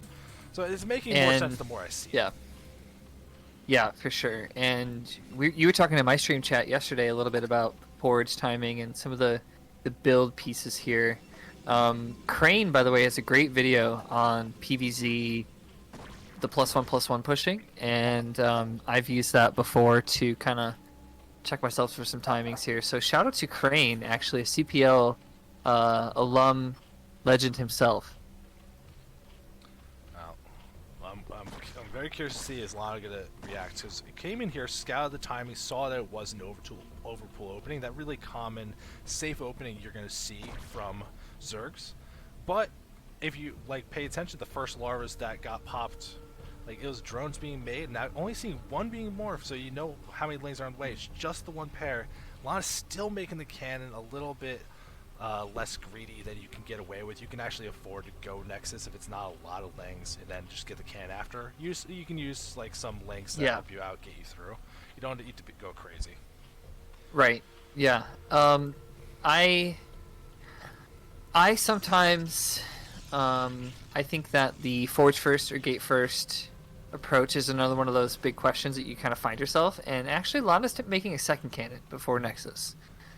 A lot of extra safety, but it's getting to the point where I think maybe a little bit more safety than necessary. Because this is one of the things with this opening. It's very safe. It'll get you through. But if you overbuild cannons, especially when you don't need to, and you're not being as greedy as you can be, you fall behind the mid game pretty quickly. Yeah, there's a tendency sometimes for, like, oh, I'm going to add on 2 sunks, I'm going to add on 2 cannons, and you don't always see how those little over-conservative nature decisions, will accumulate to set you back later, and it's hard to do that B to A. You know, you're playing, so you're going from A to B, but in hindsight, you know, we're going to see a little bit later Nexus and still yet a gateway for Lana. So that's really kind of what we mean. That kind of the whole tech tree has not started yet for Lana, but at least looking defended at the net. Yeah, glad that these probe got back in. Actually, very surprising how long that probe stayed alive. Didn't see the lair, didn't see a hydrogen. Oh, dude, it's just garbage. Probes are so good. Their acceleration, I have lost years of my life looking at my pair slow links chasing probes, and I just can't quite get there. And then like I've seen Micro from like Larva, he'll split one off and he'll do these. He knows the unit grid and all the movements, and he can just catch probes easily. But like my links just seems to be a parade. They're just a caboose following the probe around my own base for like 3 minutes, and then finally speed finishes. But yeah. I'm not salty. Well, don't worry, you might have the opportunity to enjoy your Zerg Vengeance. That probe was alive in the main for a while, but did not see the lair morphing at all, but didn't get back down to natural, so didn't see that hydrogen get started either. So a lot is going to be either have to get a scout out, which look at this probe, going a different path, making sure it can actually get there, trying to confirm some ideas about the tech. Otherwise, just going to have to sniff it out and see like if you can get enough defense up before it really causes problems. Yeah, kind of another nice feature of the map is the 2 big pathway middle grounds that you can take to kind of loop around, and I've definitely been surprised by units moving through it, and additionally second scouts often have a nice success by going the scenic route here. So just drones at the third. There's some hydras in those eggs. I wonder. Oh, I don't like that decision. Lana trying to be cute, using the probe to harass that top base. Now, with a Zealot on the way, is going to see some pressure, but there's no scouting attempted. Still does not know about the lair tech or hydrogen. Didn't want to confirm anything. This could be really bad, but this Zealot might put on the pressure it needs to see. Yeah, it needs to see these hydras right here. Okay. Yep. So I totally concur. This is going to be alarm bells a little bit for Lana back at home. Cannon's making one cannon coming, another pylon as well here. So Lana's kind of on red alert. He's adding pylons behind, and I hope to see a little bit more cannons here. And the structure can be weird because with Hydra range, there's little corners of the buildings, right? Where I think that the forge could be attackable with Hydra range now. It should be. You should be able to hit. Range is like close to finishing, but you know what I mean. Where you can. He knows it too. Look at Russo moving to the kind of the cornering of that.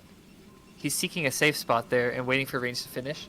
Yeah, there's definitely gonna be spots where you're good. It's the same thing as like Dragoons trying to find that sweet spot against a bunker. It's like just putting it right where you need it to be. There it is. See, and we call out, dude. Are we not like actually like pretty good casters? I think we're doing pretty good. All right, he's hitting the forge. Now, see, this is where the problem can come in with this matchup when you play against these Hydra builds. You see how many cannons are going down. If you build a lot of cannons and you survive, that's great. But if you build all these cannons and these were the last Hydras being made, they just went hard drones after this, you over-invested in defense so heavily, it's just not going to be good. You got to know how to toe that line, what you need to do. So hopefully... Yeah, and I was going to say, hopefully there's going to be a Corsair on the way to see what's going on. Stargate's made, but no Corsair, so there's going to be no scouting info. A lot of just kind of playing dark, playing off instinct.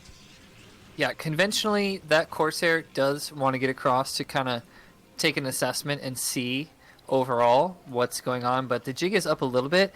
You do see better Zergs sometimes. I don't want to say better, but like you can see some Zergs that will sometimes use this as a feint. They will head down the Hydra path and kind of like hope to get scouted, or like don't mind if they get scouted a little bit, and then not overcommit, swing the other way into drones. So we're seeing Hatch, Evo, and some of that other infrastructural pieces now from Russo, and not going too crazy, but the cannons, is that 8 at the net now? There's a lot of cannons, and some of them 9? aren't even really getting the job done. Like that one that far right, that's not going to be doing anything. That is almost wasted minerals. So definitely just slowing a lot of things down for the pros. This could be extra gateways. This could be getting your Dragoon range upgrade faster. This could be getting like more Zealots on the board. Like really, this is just a big investment. But it is buying time for sure. Templar Archive's done. Now Storm's on the way. So definitely should be feeling good. And even Lana having the foresight to make another forge back of the main, just in case this one goes down. Yeah, and I think a lot of like knowing a build and kind of really workshopping a build over and over is understanding what parts are there so that you're better safe than sorry, you know, and like what are the things, what are like linchpins that I can't forget, or if I see this then I must. And you know, it's very hard for it to be in Toss's shoes when you know that early hydras are coming. So I think a lot of Protoss can relate to this, looking at this natural here with all the cannons laid out, and then just sort of this kind of Mexican standoff of like, well, you know. But I think it's a fair point to say a little bit that Lana has kind of overinvested. Even a cannon on the upper ground now, on the high ground, looking down. Yeah, this is a very big investment. And you can see, this is what I was talking about earlier. You got to know when the change is happening. No scouting info, so there's no real idea. Ruza's been droning apart. These Hydras, there hasn't been reinforcements to these Hydras, and it feels like at least a minute or two now. So while You've seen a Saetzero? Because we have the gate. I have not seen a Saetzero. But I haven't seen a Saetzero? No. Yeah. Has not been made. The gate's been there, and then recognizing, oh, there's a big Hydra thing, I should be careful. Actually taking down the gateway for more mobility to get out. This is still going to be pretty intimidating once this +1 finishes, but still, speed lots and storms, this could be enough to fight this army, and actually now Ruzo started to reinforce it again after managing to get a lot of drones in early. Yeah, it looks like he's opting to problem solve with the Templar Storm approach here. They have the energy now, and this is his moment. So a great Storm 1 and pretty good 2. Yeah, great 3. This like, is enough great for storming. the Zealots to clean this up now. That softened them up so much.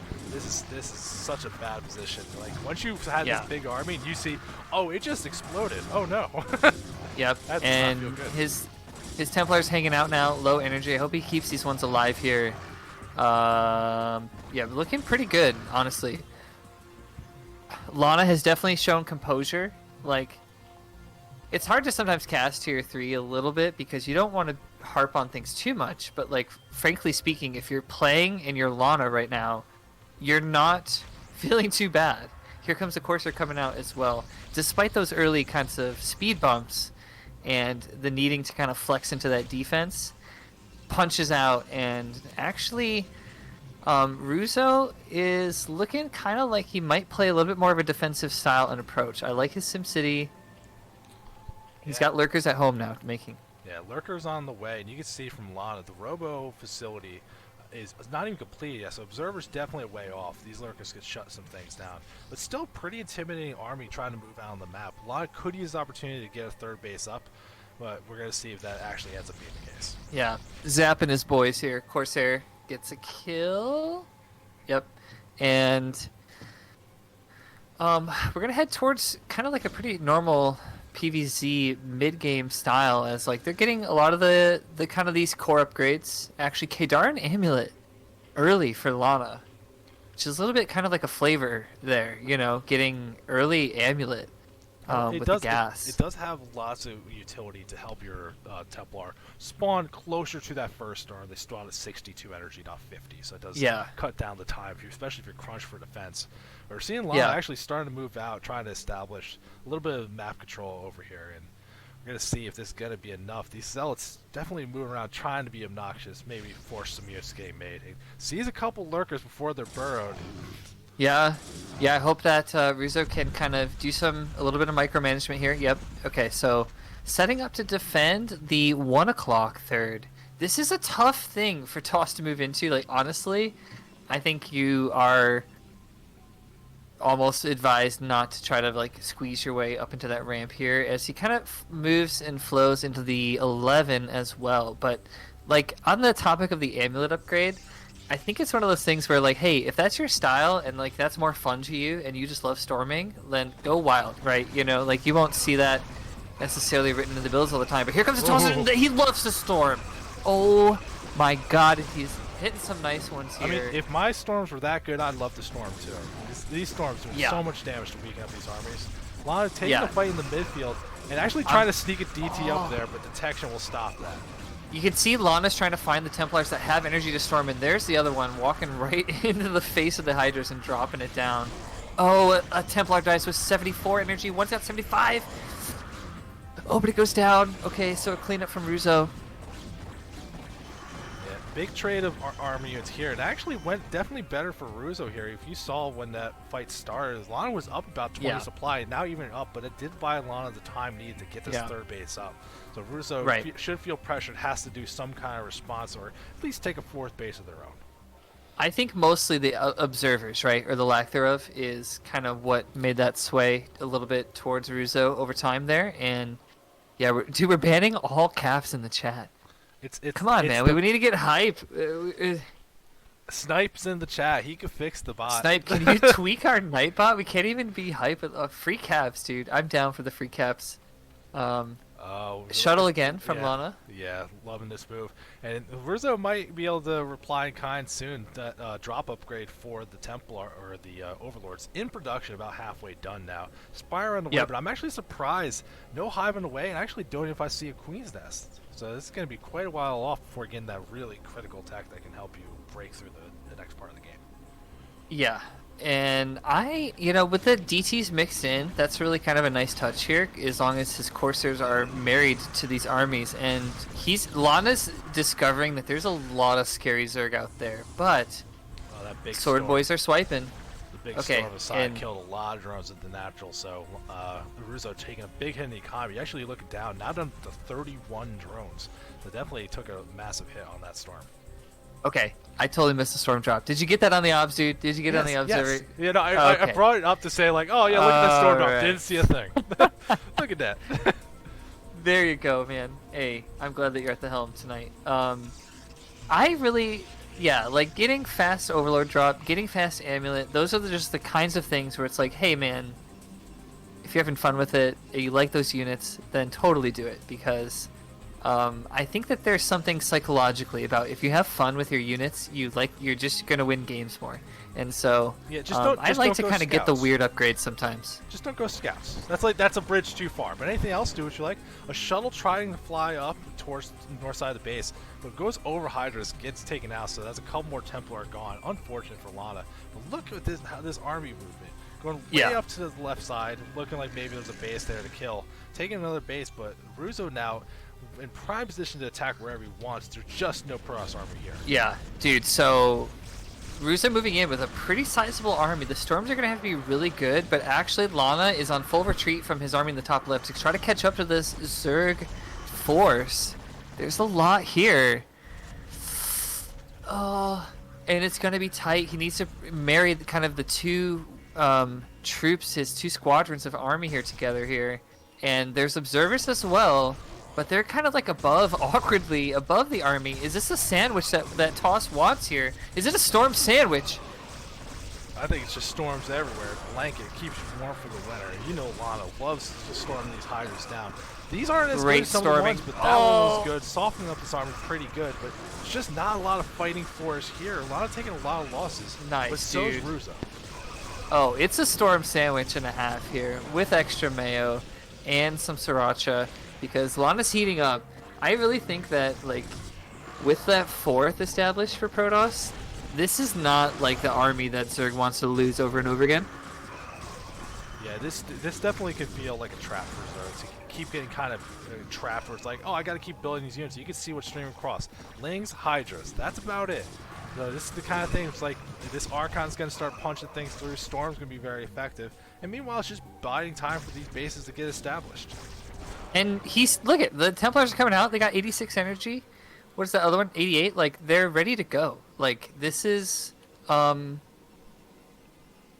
it's really encouraging to see that Lana's not afraid to kind of play his game. And this is kind of the fun part of PvZ, when you use your specialist tech and kind of how good your units are in certain contexts and kind of use that to your advantage. Nice micro, keeping his Dark Templars out of the storm there and cleaning up the rest of the Hydras here. So, like, I don't know. Russo must be a little bit discouraged because he's throwing a lot. This could be so bad. There's Hydras in those Overlords. They got loaded. They're just trying to do something cute, but they're taking a lot of damage. You don't want to be losing a bunch of those for free and see if any of those got taken down. There's only one Overlord that's full of Hydra, so of 8 or 9 Hydra kills for free. Finally getting unloaded, but big win for Lana to take those out without any not even a fight, really. Yeah, just a huge win, a great catch here, and transferring probes kind of in the Zerg's face for some style points. Observers are in position. I really think Lana's stomping his this game here because Ruzo has thrown a lot at the wall, nothing has stuck. You can even see Saturate, a lot of getting that fourth base actually up and running, transferred probes, lots there. Ruzo tapping out actually. Ruzo taps out. Okay, I can understand a little bit. I can understand that. Yeah, that looked like a lot of those attacks just weren't going well. Like it felt like coming a little bit further behind and behind. So look at the APM, 148 to 147. Just an absolute brawl. Just a tier 3 brawl, but we're looking like some tier 2 PvZ from Lana. Well played. I mean, I would honestly say, looking at how those two games are, I would be scared as the other people in this group that haven't played them. Maybe it's just Lana's great at PvZ. Storms are so good in that matchup, but that looked like, even like we saw, it was a overbuilding of the cannons, maybe overly defensive. Right. Or is that just that supreme confidence? Like, if I get to the late game, you lose. I just need to get there. I don't care how I get there. Yeah. It speaks that the only thing that we could really kind of try to give feedback about was that over cannoning, but even as it was happening, it was like, well, we can't really blame him because you don't want to get caught without enough cannons and then you lose. But I think that we're watching compositions like just play out really well when you have the right mixture, the right kinds of amounts of things in the right places for Protoss. That's what's going to kind of unlock this overwhelming victories for you. You know, it's like, I don't know if you've played like Fire Emblem mobile games where you like Advanced Wars, Tactic Wars or whatever, and you just need like a healer in the right place or whatever. But like you kind of see that, right? You need observers, you need storms, you need some zealots, you do need goons, and then you can kind of bring in some other specialists, DTs, Sares, etc. And that's when Protoss seems to have great success against it. So props to Lana, who's really the star tonight, I think, so far. But we're going to see, it might be a little lot of the marathon right now. Third game in a row. We're going to see how PvP goes for this macro monster. Not a matchup historically going for late in the macro game. In the brown Protoss in the top right, we have Lana is hot, looking to extend their win total. And in the bottom left, we got the green Protoss Escalade, trying to stop this menace. And like storms are good in this matchup too, but getting the storms, getting to a second base, getting to where your macro ability can really kick in, it's difficult. It's very difficult. Yeah, so, I switch random. I've been playing matchups that I don't have much experience with lately, including PvP, and I've definitely gotten some Ws from, like, hiding Templar tech and just DTing them. The decision to robo first or not does kind of seem like a Protoss personality thing. If you do opt to gate robo or gate robo gate, just in general, it kind of signals to me that you're looking to enter safely into mid-game approaches, but there's a lot of sort of nuance to how you kind of pull that off and when you're going to expand. So I appreciate getting the chance to see two Protosses kind of duke it out here. Yeah, definitely a little bit of things with this matchup that a lot of Protoss players will complain. It feels a little coin flippy. It feels a little like random what's going on. But it really ends up just being a kind of decision making of, I want the safety of detection. I don't think you want the safety of detection, or I just want goons because I don't think you're going DTs. Like, right. Like, do you have a default mode? Do you, on a 2-player map, do you like to go 2-gate robo? I usually like to go big on goons, so I'll probably go 3-gate observer. But I'm actually been doing a lot of zealot expand instead, so which is a whole different thing. Zealot expand? Okay. Yeah, it's definitely an interesting way to play. You get a very fast nexus. Cannons carry you through so you don't die to DTs. You need to know a certain way to stop it. And this mana pylon going down, that looks like it's a pretty good position. That is annoying. That's a pretty good one. Several blocks there. I think that's 3 probes that are blocked. It looks like it to me. In that one patch there. And so that... Dude, this is happening. What do you do? Like, do you attack with some of your own workers, right, to start chipping away at it? Or Well, like, Escalade's already doing the kind of thing you're thinking about. You're just trying to get that first Zealot. The Zealot will help you kill these things so much faster. This second pylon positioning seems definitely interesting, but the Zealot should be able to help. But you see those trapped probes actually aren't even attacking the pylon. That's unfortunate from Escalade.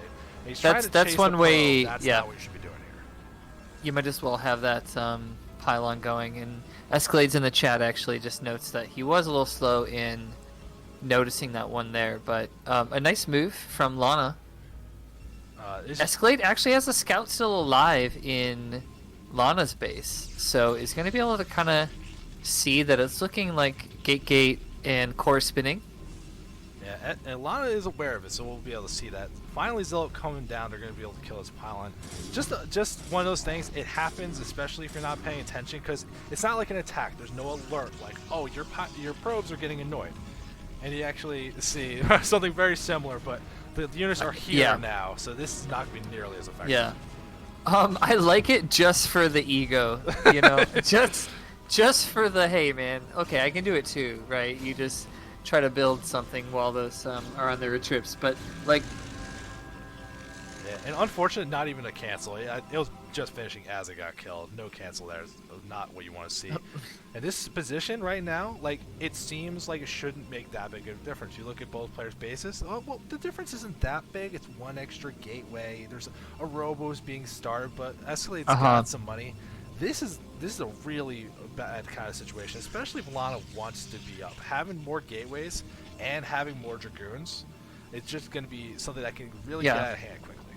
I mean, imagine taking 3 of your workers and then just moving them to like a move command somewhere in your base and letting them chill there for a minute and a half or 2 minutes. Like, that's really bad. Like, that's gonna be. Well, it also takes away. Rough. It also takes away access to like 1 or 2 of the mineral patches too. So it's like your main. Indeed, yeah. You're also kind of hemorrhaging additional income there. So like, I don't know. Is it honorable to pylon block? Should I do this? Like, should I look for this? Because it seems to happen to me, and I cry dishonor when it happens to me. But it looks like it's not something I should kind of swallow that pill as it's standard. What do you think? You got 2 choices. One, it's called a manor pylon, so obviously it's manor. It's good. But really, it's just if you're that worried about manor pylons, go Zealot first. You can go Zealot before core or Zealot after core. Just get a Zealot. Don't wait for the Dragoon. That'll give you a lot of protection. Because really, it's still 100 mineral investment. It still slows down your opponent from what they're doing. So it's about how long does it take for you to kill the pylon, and that Zealot usually makes it at least even. Yeah, we're actually seeing some different choices from Lana since we had so much early game talk. Lana's actually going straight for those Reavers. The shuttle's on the way, robotics, no observatory or anything. Really going for that aggression. Yeah, for sure. And this is kind of how I like to play. I do like to try to get that shuttle and Reaver out there as soon as I can. I also like shuttle speed, but it looks like Lana's opting to pick up the Zealot first, and I don't know if that's going to be used for attempting here anything here, but no, I'll try to drop some pylons now in my PvP, and I'll spread the cheer of good manner, spreading good fortune and festivity, blocking each other's minerals. It's great. Honestly, if you block even 1 probe in and it's not mining for like a minute and a half, isn't that worth 100 minerals? Like, wouldn't it? Well, so like, wouldn't again, it return about 100 minerals in a minute's time? Am I crazy? I don't know. Well, like I say, it depends on how fast it takes to kill the pylon. So if you get that first Zealot, now if they don't go for a Zealot or they use a lot of probes to kill it, then it gets better. But it's always going to be that situation where it's like, what if it doesn't do what I need to do? That's like you're delaying your second gateway. You're delaying a cyber core. Like, you're delaying these very important things that you really just can't afford early unless it's gonna do the damage. And Cold Warpgates with the science in the chat. Probes mine about 58 minerals a minute. So if you can trap 2 probes, then it's definitely worth for a minute's time. But the observer's now scouting. Escalade sees that support bay and kind of knows the predicament that could be coming towards him as Lana trying to make a move here. There's the shuttle. These armies are very even, but that one shuttle has a Zealot in it as well. In a bad spot, doesn't want to be taking too much free damage. Fortunately, doesn't get to the hole. You can let the shield regenerate. Lana has a pretty intimidating army, and seeing what we're seeing from Escalade, trying to get this Nexus up, after getting slowed down, after not really having the stuff really necessary, this could be very dangerous. You can see Okay, and Lana moving the shuttle in right to the main mineral line right now, and he drops the Reaver out. The Reaver's looking for the Scarabs, and he already gets 4 kills. The Reaver's going for another one. Ah! I think it was like 8 kills, dude. Oh, I think it was more than that. That was tragically bad. Oh, and Lana moving into the Nat at the same time. That weakened my heart a little bit. That just, it's one of those terrible things. Reaver You trying can to get in feel for the deflation. Yeah. Reaver trying to get some defense, but there's just too many goons. Gets taken away for free. All these units from Escalade going down. Probes and army alike. This is just a rough situation. Wow. And Lana, if they want to, can just go right up the ramp, but they just want to take the Nexus kill. Even that's going to put them in a fantastic spot. Yeah, just an absolute uppercut dunk on him with that Reaver drop to the natural at the same time. Escalade tap top. GG. That's just one of those rough things that can happen, especially PvP. The builds are really kind of cutthroat, where it's so few units early, where it's like, well, what if you have 6 goons and I have 5? Well, you're probably gonna lose that fight, and they have like 4 goons left over. It's gonna be really bad. So when you have a little bit of an advantage that you give to your opponent, it's not what you want to do. Yeah, GG, and well played, showing flexibility and some pretty good grasp of different matchups from Lana. And Escalade in the chat notes that just made some mistakes or played bad that game. It happens. GG's, and that's what we're here for, right?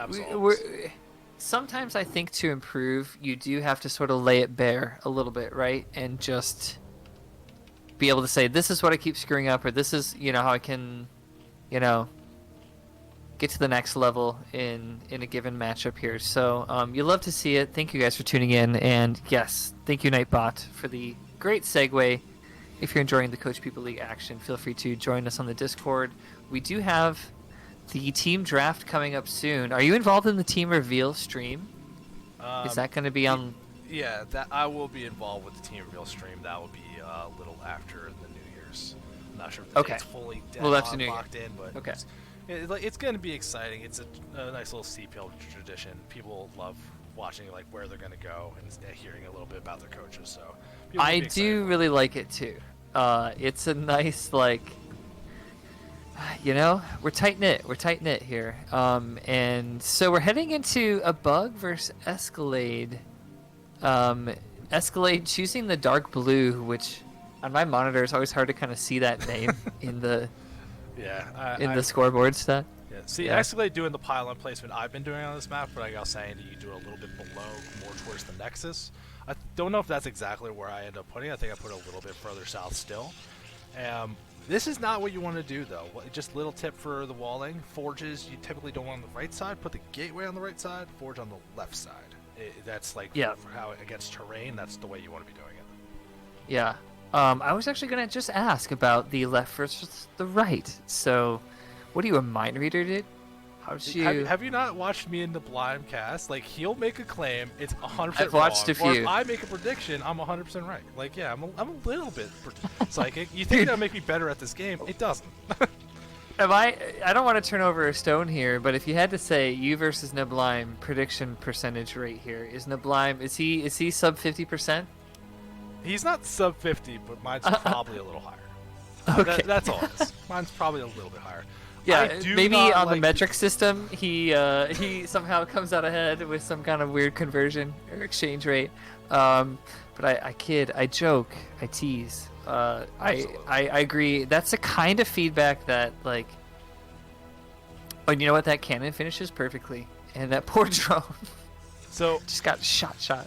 So that cannon finishes to stop the drone scout, but there's a lot of little things that we gotta talk about because the early game especially is so crucial for pros to know what's going on, how greedy can I be. If you're looking at the base for the Zerg, I don't see a probe scouting around anywhere, playing completely in the dark, which is never what you want to Right. be doing. And then also looking at what the Protoss did. If you're going for that Forge expand, the cannons are the way to tide you over. But you gotta get a Nexus. If you go Forge and Gateway before your Nexus, there is no world where you are ahead economically. Like, it's always Right. going to be really Forge, bad. gate, cannon, or it was Forge, cannon, gate, cannon. So Yeah, like this is one of those things where if you see yourself and you play like this a lot, there's no like shame in wanting to play this way, but you should really try Gateway Expand. It's probably a lot more your speed to have some zealots. You feel that safety of having units instead of buildings, and it might be a little bit more what you're looking for. But you can still hear like Escalade because of all the stuff you're trying to build. You get the Cyber Core in the way, and this Overlord's in the base. You're fooling nothing. There's no like, oh well, Right. maybe he thinks there's an expansion. No, that's not how it's gonna work. yeah, yeah. The mind games are not yours to play. It's the Zerg's to play, because of the information advantages here. And you're right. I think the gateway first styles can help to preempt a lot of those frustrating Hydra first styles from Zerg because of the fact that you're making an issue of it sooner and you're making larvae go into lings that the Zerg would otherwise opt to not be investing in lings that way. So we'll see how it kind of takes the next steps here. We have Lair coming. Yeah. So we're going to see a little bit of a standard ZVP. If I'm the Zerg right here, I'm licking my lips. I'm so thrilled right now. It's like, your Nexus isn't even up. Like, you got your tech, but you just don't have the money. There's no way you can afford like all the things you want to do. This feels like the opportunity to really, like, maybe try some mutas. Actually try to do some damage. You always go, well, the Corsairs will be able to stop it. But if the economics are so far behind this, maybe they can't. Yeah, Cold Warpgates chiming in and say, honestly, if you want to deal with early expanding, going 2-gate isn't that bad. I mean, I've lost a lot of Zealots early, for sure. And you should just have it in your arsenal, right? Like, it's not even to think about what's a cheese or what's not a cheese and so on. It's just having these different ways to force and push and pull on the opponents should be in your playbook. And I totally agree with this style. Now that Overlord is going to have to get out of dodge. A lot of Protoss will send their first Corsair all the way across for the scouting purposes, but I've also seen tosses kill my OV first and then come across. They should always go scout, like, because Yeah. you need. This is where the time you need to know what's going on, how to prepare, what tech path you should be choosing. If you need to rush for that robo for observers, if you need to do this, He's going to kill first. he's gonna end up killing. The main thing I really just don't like about this is there's no Overlord speed. It's probably not coming for a while. You can scout and then just come back. Come back or later. Or the Yeah. second Corsair can take the job for you. Yeah. But Yeah, it's for okay. sure. There's definitely a lot of style choices you could do with Protoss here. Like the little supply block here, you see a bug actually getting affected by that. A little bit annoying, but you can see a bug feeling so comfortable right now. Another drone going out. Looks like he's gonna take a fast fourth base while building Hydras, just to slow down the Protoss from doing anything too wild. For sure. This is kind of like a little bit of like a, just, I don't want to say jack of all trades, but kind of a mix of a few different key features of other Zerg builds. Like, the fourth hatch is on location. We started range attack and Hydra range around the same time. So, this... Oh, and some Hydra's getting curious and getting punished for their curiosity a little bit. But it just kind of reads like a very eco Zerg. Well, I'd like to see some more hatches too, but other than that, not opting for anything too serious too soon. Yeah, no, I like the read here, especially seeing that the Nexus was delayed. There's no way you can afford a big mid-game push with like a timing off like a gateway explosion. You just can't afford it. So feeling safe to come out here. You can see Escalade's even like not really wanting to try and poke out here. And if Zealot looking like it's trying to get a little bit curious, getting a little bit away from the group, might be the first victim in a horror movie happening to that Zealot, though. Yeah, the Zealot, now these Zealots are actually going to be able to kind of get get adventurous once their upgrades are done, and legs is nearing, and +1 looks like a little bit out of sync or a little bit behind, but I think that legs actually is actually really good for Zealot Hydra, and it's kind of what you're looking for to be able to actually fully engage with Hydras, because they need to micro, and if they're not as good at microing, then legs is what you're looking for to close those gaps. Actually, yeah, I would A move. There we go. And there you go. The Zealots are just kind of... It almost looks funny how like a march it is, like these Zealots moving out. Yeah, no, And this is definitely the move another that you casualty. want here. Gets a bug out of your face. You actually even see a couple of Corsairs trying to poke around with the army. Still not in love with the lack of scouting we're seeing from the Protoss player, but the army's starting to establish and get reasonably strong. When that +1 finishes, Temple Archives has already done storms on the way, so this could be a pretty reasonable mid-game army. It's just that things are a little bit slow, and I would love to see a little bit more proactivity from the Protoss to get back in the game. For sure, and workers too. It's kind of has felt like a little bit like the focus or the windows have been not necessarily jumped through or capitalized on as much as they could be for Bug when he had that early map control, but a lot of drones have been made, and there's good sim, there's good sunkens in kind of some retreated positions at his expansions, so that's pretty good. We're definitely going to be able to develop into like kind of a healthy kind of a homeostasis of a mid game. Both players are working to their next big pieces here. Yeah, it's going to have that typical look you're seeing. Everything kind of converges, whatever path you get to get there. It's always going to have the same, like, certain amount of hatcheries. You're going to have Hydras, you're going to have Aspire, you're going to have Gateways and Templars. Yeah. All converging. Do you have a time when it's like, okay, this is my third time, my Protoss third? Because I've heard that there's some barometers, some people will await for a minute mark, or they'll kind of see how their Zealots do in the early game. Do you have your own kind of measuring stick for when I'm going to try to move to a third? Basically, I think I play a little more aggressively than you probably should. I take my third when I can't stop denying the Zerg's fourth anymore. Okay, yeah. So it's kind of about the other side of the map and what's happening with the Zerg fourth. And it looks like it's pretty uncontested for a Bug. Yeah, I like Cold Warpgates in the chat mentioning some actual numbers. They probably sound better. I'm all about that. 9 minutes fast, 12 standard, yeah. Yeah, I'm just about denying that Zerg fourth.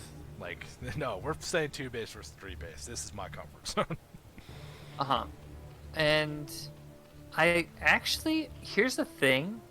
Escalade, looking at the 5 o'clock with this probe, I actually find that like some non-standard expansion patterns in bases can work really well at lower levels because of the inaccessibility, because of the annoyance, or because of the surprise factor. They always just kind of can sometimes really pay off if your opponent's none the wiser. So I don't really mind it as far as generally speaking. Like, you can do it and you can get away with it if you put the right units there. And he's got Zealots and a Templar. So actually a lot of Zealots. Most of his army's bottom right, protecting that spot. And we'll see. We'll see if a Bug wants to kind of make an issue of that. Yeah, I'd agree with that thought on any other map. The only thing that I'm thinking about with this map particularly is that top left is the double gas expansion. Wouldn't you want to make sure your army's nearby so Zerg can't just take that for free? You don't want to split this bottom versus top. You need to split it on that diagonal so the Zerg can't comfortably take that double gas expansion. Yeah, we really kind of have seen the way that the asymmetry plays out for ZVP and a few of our games so far. It'll be curious to kind of see what a Bug wants to capitalize on if his growth leads him to the top left, and then those 2 gases come into play. Some armies are getting adventurous here. We do have Observer and Toss movement towards the middle, while Ling's looking on the flank path. Hydra's retreating. It feels a little bit like a Bug is kind of not in position here, but units are moving from the 3rd and the 4th. Yeah, But it is just a lot of Hydras. I thought the Lurker tech was done, but I don't really see Lurkers here. Just a big thing of Hydras, and Storm's going to hit. Big Storm hit on the first one. Second one bruising up that army fairly well, too. Yeah, and despite the openings, Escalade managing to get some pretty big damage done. Although the supplies are still even, but probably feeling comfortable here. Yeah, the sum of all its parts is kind of the story of Protoss engages here, because when all of these Storm, Zealot, Goon is kind of all in the same place at the same time, you have these very successful engages, and losing your Hydra count's not that great, because there's obses, right? And yeah, like, Lurkers are good against Zealots. Okay, now some nice reinforcements. Yeah, big okay, wave, good reinforcements big for Bug. Wave to slow this down. So it feels like both players kind of trading each other's armies, clearing things out. But this does buy Escalade that time, set up that third base, get some hands going there as well. So despite losing everything, as long as you can keep those observers alive, that's really the big thing right now. Yeah, right, and dude, we just got 2 tier 3 boys just duking it out. You know, just playing Brood War.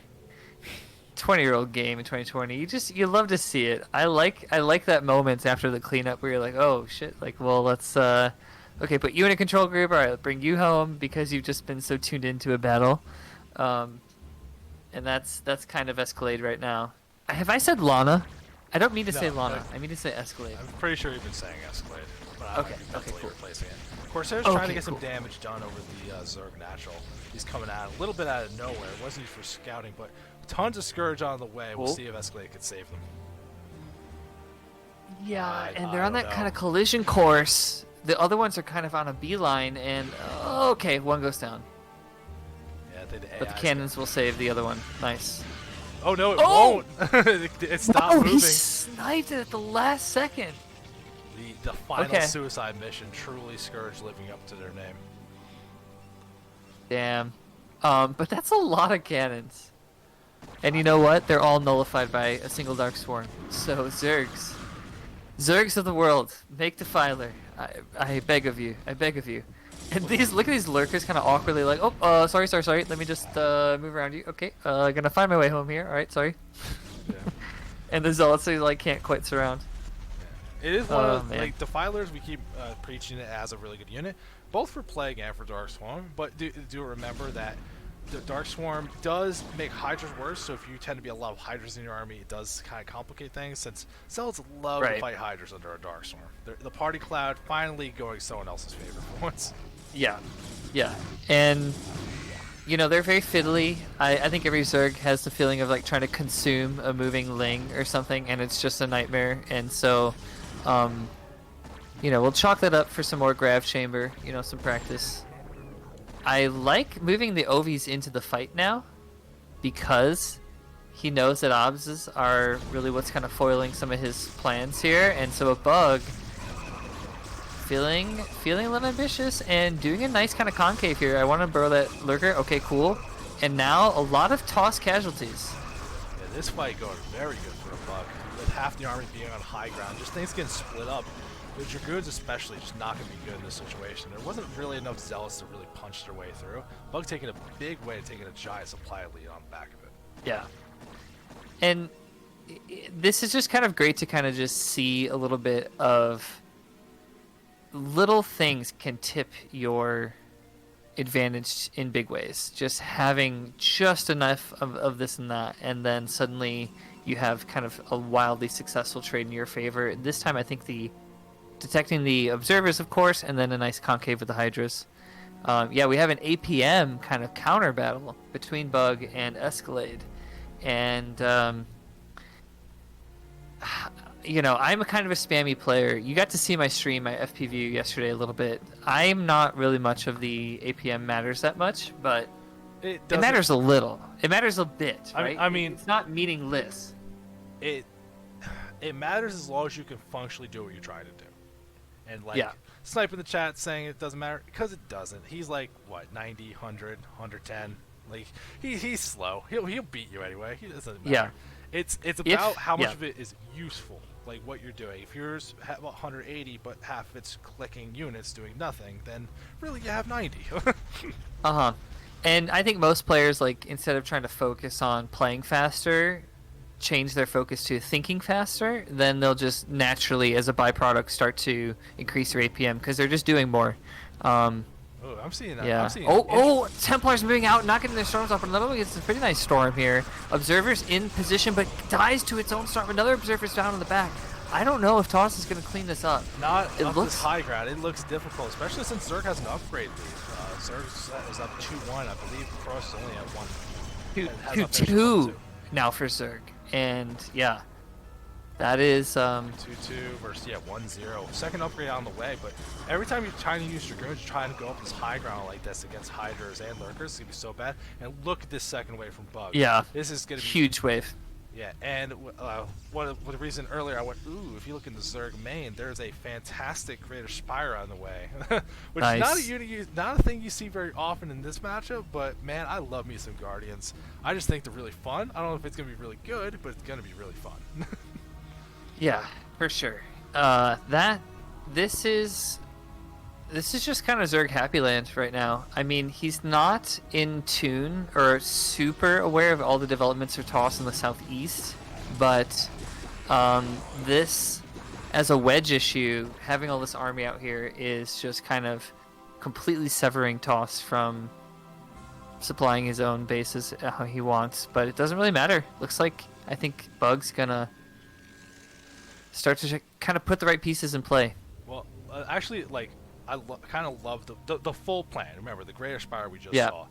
All those bases in the bottom right, they're very defended by cannons, which Guardians outrange. So if you just wanted to slow burn your way through those and have the army in between, and be like, you have to get through this to go save your bases, that sounds like a fantastic plan for Bug.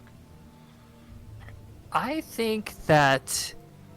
Oh yeah, Mutaswitch is coming out here with plus attack researching too.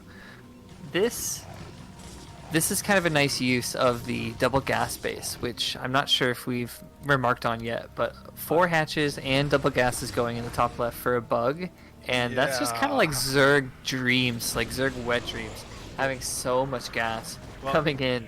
Oh, remember, you mentioned that when you were saying, like, oh, this unusual expansion. I'm like, I don't know if I don't want my army near that double gas to give it to the Zerg, and this is exactly what I'm worried about, stuff like this happening. Okay, some storms. Oh, another observer gone, and it just...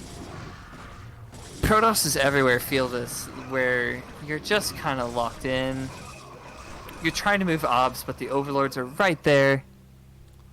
Yeah, one of the things that might be able to help you out in a situation like this is just a hard situation regardless. And Storm's fantastic, but Reavers aren't like dead weight like throughout. They're so good at killing Hydras, especially the way they're moving here in clumps. They just need to do that one thing. It's hard to dodge something like that instead. And they outrange Lurkers, so you can kind of use that to break open situations. But really, like, one of the big problems that I'm seeing here is just, you see this rally. Pros has decent production. They're kind of spending their money, trying their best. But rallying just outside your natural, not in that middle ground, not at the high ground, you're not taking any like, map control with your units. It just got all yielded to the Zerg. You see how hard it is to fight your way out of that position. As you look at the map, true Zerg coming in. Look at that, just, from every corner and every base here, a nice rally set here for a Bug, and I would challenge any Toss to kind of find the way out of here, just with how just with pure unit AI, it would be a pretty difficult thing. And he's using the Guardians offensively onto the front lines. You can also use them to kind of pick and hit Templars quickly, which one goes down. Okay, the Guardians are now in play too, and the Storm's in play, but I don't see the Toss numbers that just don't seem kind of paltry compared to this Zerg this offensive. Is so smart how he's taking out the Templar, because if they're hiding over that ridge, Storm's the only thing that's going to really do big damage. Finally gets a big Storm to do damage to there, but the ground army is losing so much, and Bug's not even coming down from that high ground. That's just when Protoss is trying to make an attack happen. Nice, another Templar snipe from those Guardians there, kind of just as I was envisioning. You just see that, like, those green projectiles come. Good Storms, though. Good Storms, but I fear that our friend Escalade is not long for this world. Commendable defense, but I think that at some point it's just going to be too much of an overbearing. You can see Bug not overcommitting to anything, still taking the slow approach, finally moving in with some links to get some damage done. And high tech, but still doesn't even need these defilers, just having these upgraded units, and just the sheer numbers is going to be enough. Yeah. Queens as well were out in that army. I see one out there, so it's fun to you get to see a whole bunch of units here. Escalade's gonna lose this one, but yep, GG, well played. Yeah, very nice attempt from Escalade on that one. Very strong. It's hard to Zerg. get out of those situations, man. It's so hard. It's really hard. Yeah. See, why did you stop playing Zerg? It sounds like you're just clearly making a bad choice. I mean, I love on a pure concept level, I love Zerg and the ability to just kind of create and swarm. And I just got feedback the other day. They're like, "Hey, man, your Zerg looks way better than your other races. You should just stick with Zerg." And I'm like, "Well, yeah, but I kind of, it's about the fun of it, right? If you're having fun, don't stop. Keep having fun." And it looks like a bug has fun with Greater Spire for sure. So that was cool to see. I do too, man. It's the only reason to play Zerg. All right. Oh, TVP first time tonight, I think. Yeah, I believe so. Yeah. Okay, cool. So another one that makes certain people kind of a little bit harder than others, the TVP approach. I do really feel like it's hard for Terran in the earliest of stages. You are a little bit more stressed, a little bit having to be responsive to first zealots, first goons hitting your bunker, etc., etc. But it does suit the style and the mindset of a lot of Terran players to do slow mech stuff, and that can definitely people can really enjoy the matchup too. So, what do you think about PvT? I love it. Yeah. It's my favorite matchup to play. It's my favorite matchup to watch. I think there's a lot of fun choices, and it suits how I want to play the game. So across the board, it's the kind of thing that I personally have a great time with. Now I will preface that by saying I'm a dirty, aggressive player. I'm not going Nexus first. I'm not taking you to that macro game. I'm doing something to get in your mix.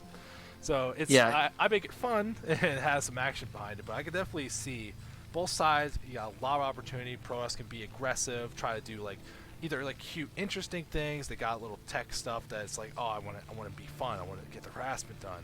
And same thing with Terran. They can do drops. They can go for a mid-game push. They can go 2-fac. They can do all these little things, or they just go that inevitable Doom army, which I think is that pure Terran fantasy. Yeah. Nexus first for Escalade. So he thinks differently, but well, we'll see how it pans out. We'll see how it pans out for sure. I like the thought that the tech advantage and the map the information advantage kind of comes back towards Protoss in this one. It's kind of like your scouting and some of the information. It really leads you to have to be prepared 3 minutes from now, whereas opposed to oh crap, he made 6-lings early, or he made early this or that. In PvT, you're going to have some level of deduction and omniscience to figure out what's going on. And then kind of your flowchart and your responses are thinking about 3 or 4 minutes from now versus the immediate short term. So some again, players can like that as a style because it gives them chances to express themselves. I think that so far we're looking pretty good for both players. Yeah, I wish I remembered. The Liar has these rhymes all the time, and I just do not remember them. Where it's I know the depot one. Well, I'm just seeing the building. There wasn't a wall, especially on a 2-player map. I feel like you're at a little extra danger of maybe there's going to be that first zealot going across, trying to get a little fun. And for sure, when you don't do a wall, I'm not sure if this is the setup you need to micro well, depot above fits like a glove, so nothing goes through that. Depot on the right is Terran Delight, and I credit Neblime for. I literally think about Neblime every TVP that I play at this point because I'm always thinking about that barrack spot there, and he hasn't pulled from gas yet, so sometimes that's a signal that you want a 2-fac. But also it can be a signal that you just forgot to pull guys. Yeah, so we'll see. I don't mind, especially at this level, that you have these kind of builds Where if you're like, I'm gonna really optimize, I'm gonna pull the guys, I'm gonna like get the like all that kind of stuff. It's easy to forget to put them back on, especially if a zealot shows up, especially if a probe scout's annoying you, if something goes weird. So I understand when people just do not fix that; they don't even care. Like that seems completely reasonable to me. For sure. I mean, it does hurt a few things because you do have kind of like a pretty serious bank that could be going towards a few other stuff right now, but I have the same struggle all the time. He still gets his CC down, and what's his defense going to look like? Is he going to make a bunker? He did siege. Okay, so siege is coming. Chat asking if two pros on the gas is normal. No, it is not. That is unfortunately a little error from Escalade. Hopefully he realized that. And trust me, you will realize that when you go, why can't I afford my Robo? Those things cost 200. You will be wondering why you don't have the gas very quickly. Well, this is a very fast forge. I'm not really in love with this, honestly. The Protoss attack upgrades that you'll get from these is not like versus Zerg where it's so critical, where you gotta stay ahead of the Ling's armor. It's just like, it's something nice you gotta get at some point, but it's not like very critical compared to getting more gateways or faster Nexus. Right. I wonder with Nexus first if there's definitely if there could be some optimizing with the gas pull. G5 with the question, tier 0 versus tier 1. Tier 0 is higher than tier 1. Yes, correct. Absolutely. Yeah, it's meant to be kind of an S tier designation, so to speak. And a pretty fast academy before NG for TO, which I kind of like it in the reverse order for Terran. NG first and just making turret to really protect you from shuttle and or DT at the same time. I actually, we saw the game from TO earlier with the lurkers. It's very possible this might just be the kind of person. It's like, I hate DTs, man. I'm tired of it. Like, they just hate that stealth unit. You don't know. Like, you lose one too many games, you'll just start doing stuff like this and just be like, I'm not even dealing with this crap. I'm very intrigued by Escalade's build, where he has this forge up at the front. It's not research, it's just for like a cannon, and then there's a Stargate, and it's like that's a Robo. I'm so, this build's all over the place. I mean, I hope there's like some grand plan, but this just screams a lack of optimization, which tends to happen a lot tier 3, and is a very easy thing to fix with a little coaching, which you'll get in the regular season. Yeah.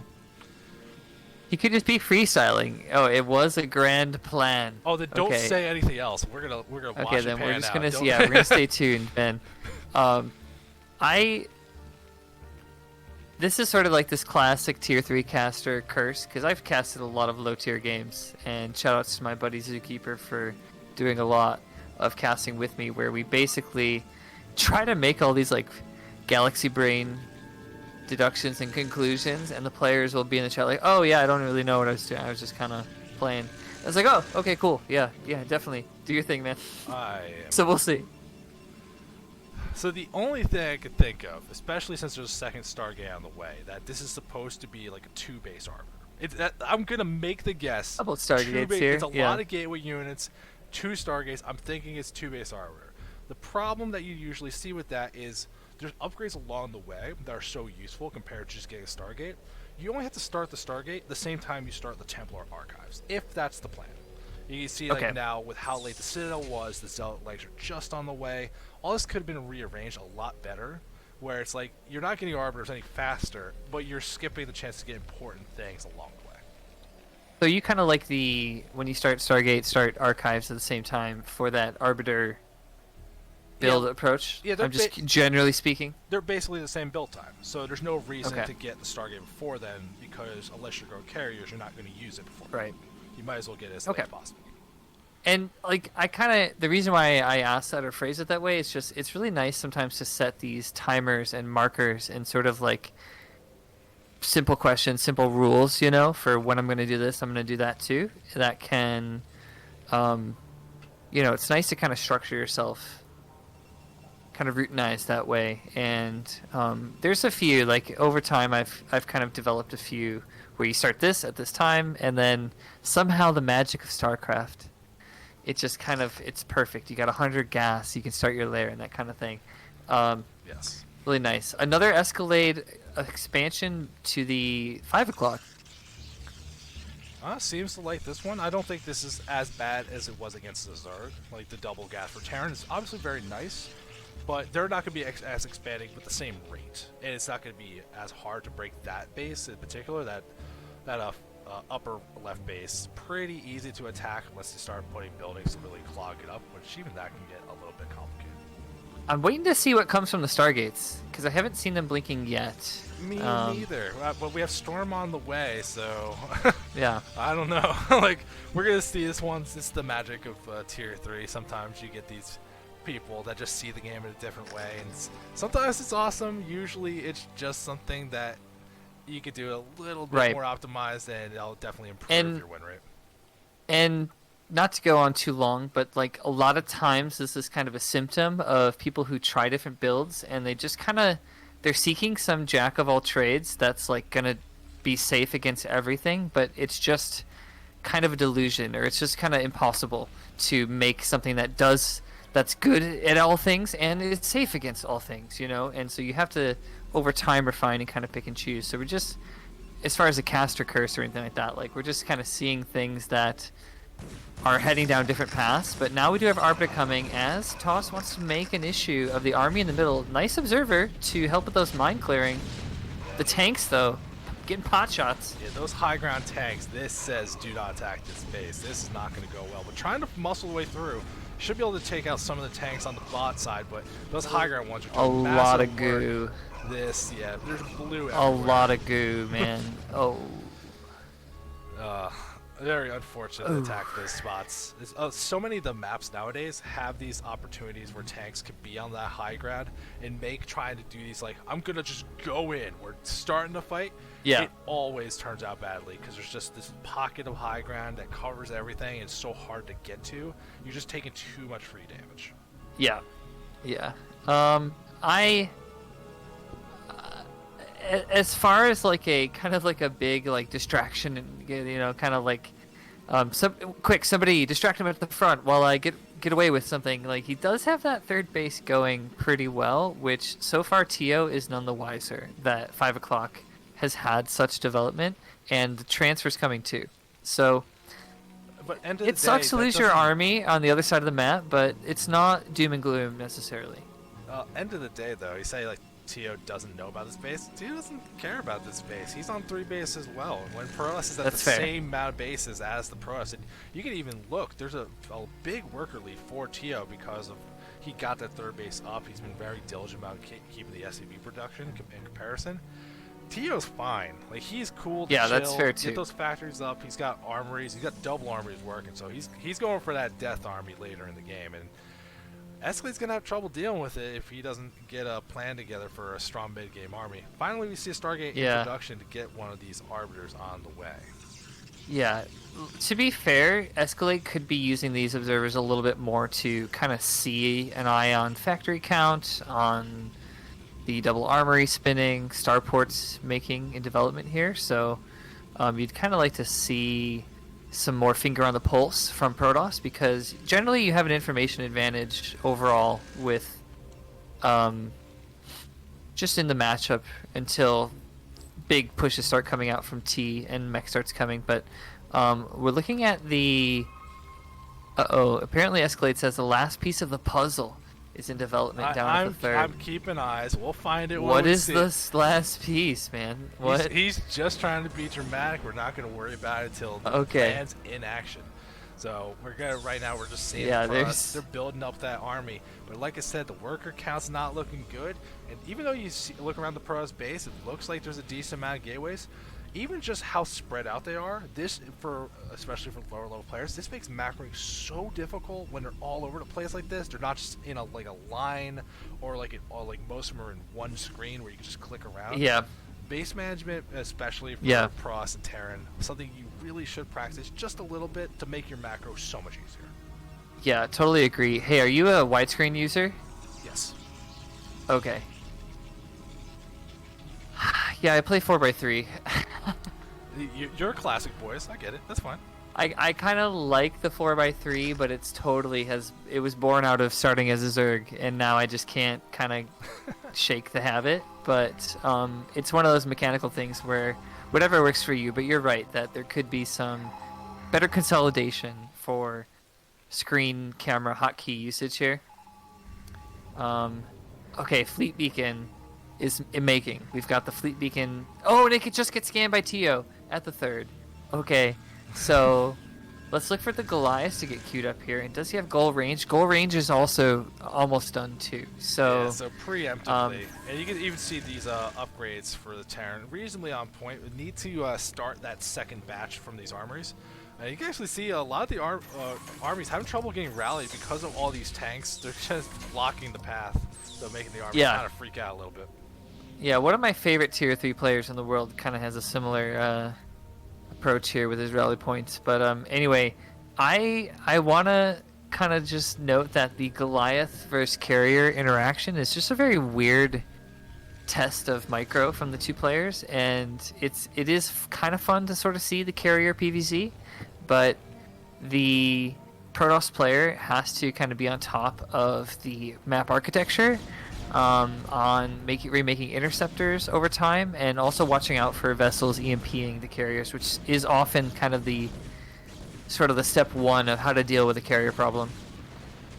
Yeah, it is also a big choice on the Terran player of they think they can get in position to actually kill the carriers, or you can actually just win that fight usually by taking your Goliaths and actually just going for the interceptors, staying in a range where it's hard to get to the Goliaths, and just as the fight goes, you whittle it down. Yeah, it's kind of a different kind of test, you know. Like Brood War is sort of like 9 different mini games going on at once, you know, and microing and certain things on cliffs. I struggle with my Goliaths to get them to kind of behave with the attack logic and AI sometimes, and I'm always struggling to kind of click and focus on carriers that are being well microed. And so a lot of tanks though, like just looking like Fort Knox over here for TO at the natural. Jeez. I mean, this is a very strong army, lots of big defense, but definitely going to be vulnerable. If there's a lot of zealots, you can kind of get your way through, but there's no mines to drag, really. And you're actually seeing, with these arbiters that the Protoss player does have, there is that opportunity to just be like, this army sucks, screw this, and arbiter going into that 3rd looking like a recall. He's got recall. Oh, yeah. Turret taking a few shots, but is the recall coming out right now? Oh, it's actually really good. It's actually a nice one. Those tanks are going to get cleaned up. And that was a very... He's pretty much walled his own army off from protecting himself. Those supply depots actually being the worst thing right now, not the best. A big Protoss army into the bottom just to make sure that it's hard to actually try and save this base. So Tio is looking like they're going to lose their 3rd and have to just be comfortable with it. Escalade should pull back here, though. Don't walk into this giant tank ball by the natural, but sending some armies to their doom, unfortunately. Yeah, I mean, a great use of recall, like that is definitely a hamstring against the Terran for sure. And like you look at your army, like, well, I got all these tanks here, but like I'm feeling stressed because I'm losing ground. I'm not gaining it. I haven't really leapfrogged anywhere. I've just been sort of like a natural dwelling nerd the whole time, you know. Well, at least the natural's safe. Not to be too harsh on Tio, but you know this feeling. Okay, he's like, okay, we gotta get moving here, guys. Let's start getting our boys out.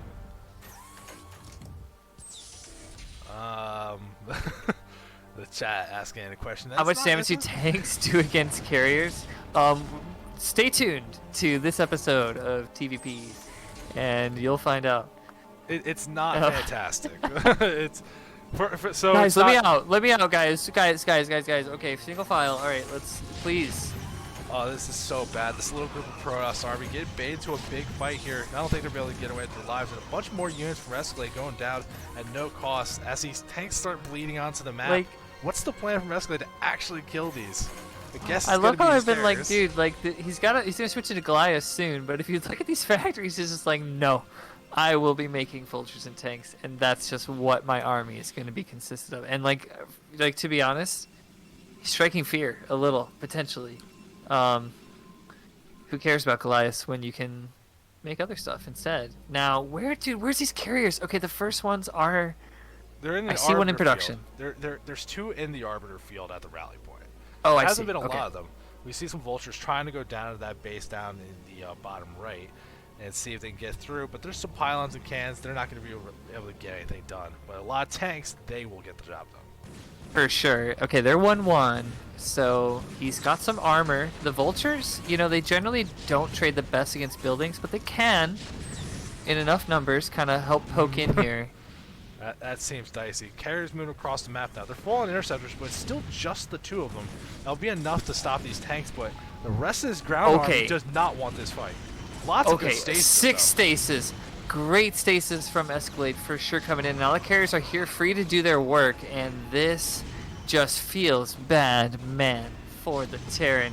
Without Goliath, how much damage did they do? Can we just get a check here? Looks like a big 0, especially when they're flying and invisible. They're too busy actually killing this base. The carriers need to actually slow that down. So once these things get unstasis, this could be a problem about this third base. It's just the Goliath switch is coming. The Goliath switch is going to be coming here. What's great is that you get to kind of see the situations that players of each race really relate to, and that's kind of some of the joy of the tier 3 games. It's just, oops, I need to switch it to Goliath. And yeah, the tanks were pretty fearsome. Can they actually take out the Nexus, or has he focused the Nexus before this? No, it looks like he's going to be repelled. Yeah, it doesn't look like this is going to really get the job done, but still, the worker count plummeted for Protoss throughout that attack. So even if you don't kill the Nexus, it did a good amount of the job. And you see that it's now carriers. You see what you got to start building. And it looks like we're getting some Goliath production to come out. But unfortunately, I'm surprised how behind the Terran upgrades are, because he got to that 1-1 with double armor so quickly and just, I guess, never got started on that next step, which is very unfortunate. Yeah, Tio's been able to rely on his bank here a little bit, but he's now short of the minerals required for that third CC again, and might want to consider canceling some of his queued units. Yeah, definitely some stuff in the queue. He could fly over the main CC as well to get over to that third base. He's got a lot of SCVs just waiting there, but very focused on the army movement, trying to slow down Escalade instead. With Escalade having that base over on the left side of the map, I don't think it's going to matter too much as long as he just doesn't lose all his army. Yep, and this is kind of the moment I'm talking about with Goliath Micro. Goliaths have to kind of find their way in to close the gap and focus fire on... Okay, he's going to take out the Arb. Pretty decent. Needs more Goliaths overall, because those carriers are having their way with them. Or the interceptors, I should say.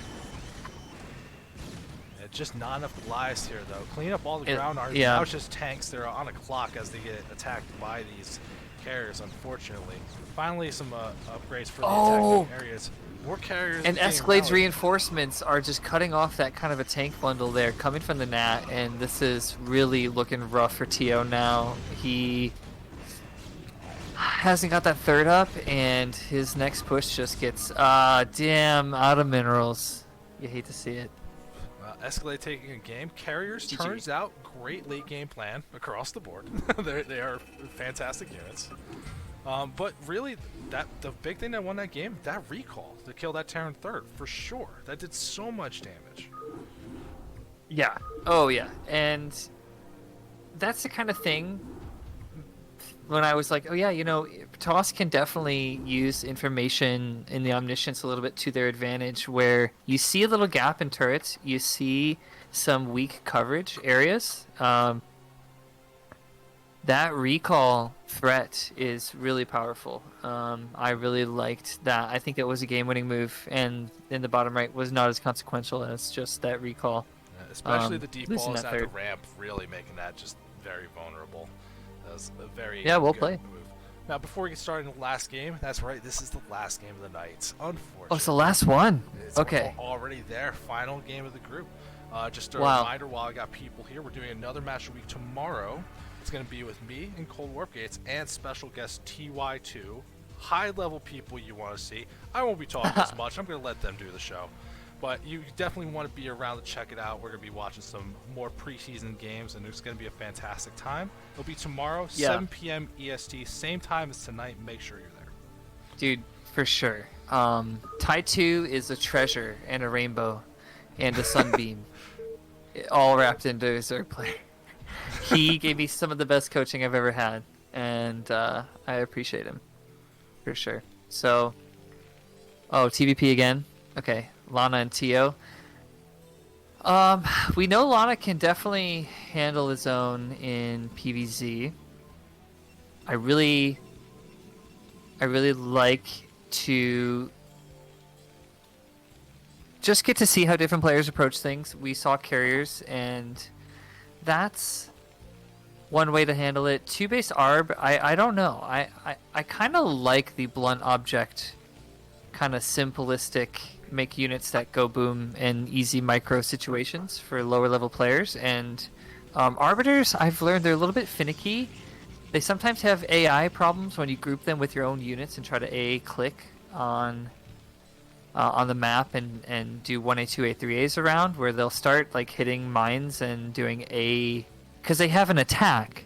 They're not like a vessel, which is where I always kind of goof up. Like, do you know what I'm saying? I'm still learning a little bit of that control, and so I almost feel like carriers can sometimes be a nice sort of blunt object because of the hard counter to so much mech without Goliath. Yeah. I mean, really, the blunt objects for Protoss in this matchup, though, is gateway units. Lots of just core gateway units. Arbiters can be that spice that gets you over the hump, but nothing is an answer like 2 control groups of speed zealots just running at you. Like, that's the blunt object. The bluntest one. It's literally a cube you're throwing at the Terran army. Like, it's a fantastic way. For sure. For minimal micro effort. Carriers are pretty good with that stuff too, but to actually optimally get the carrier usage, you do have to keep moving around. And so it's not intense micro, but it's still something that's there.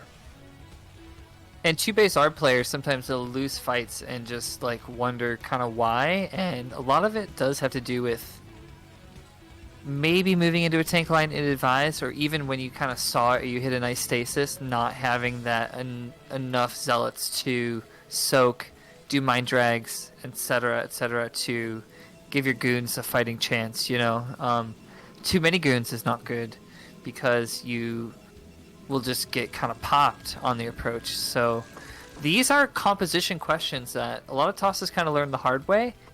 I am learning myself, so I would just say don't want to be too critical. I would say just for anyone learning toss or trying to improve from the low level, don't do 2-base live. Like 2-base arbiter is a lot harder than 3-base arbiter, because then even if things go wrong and you don't do damage when you make your big attack, you're still up 3 bases to 2. You're still in a good spot macro-wise. When you stay 2-base for 2-base on like some kind of dedicated thing and it doesn't work, you're probably at a bad spot.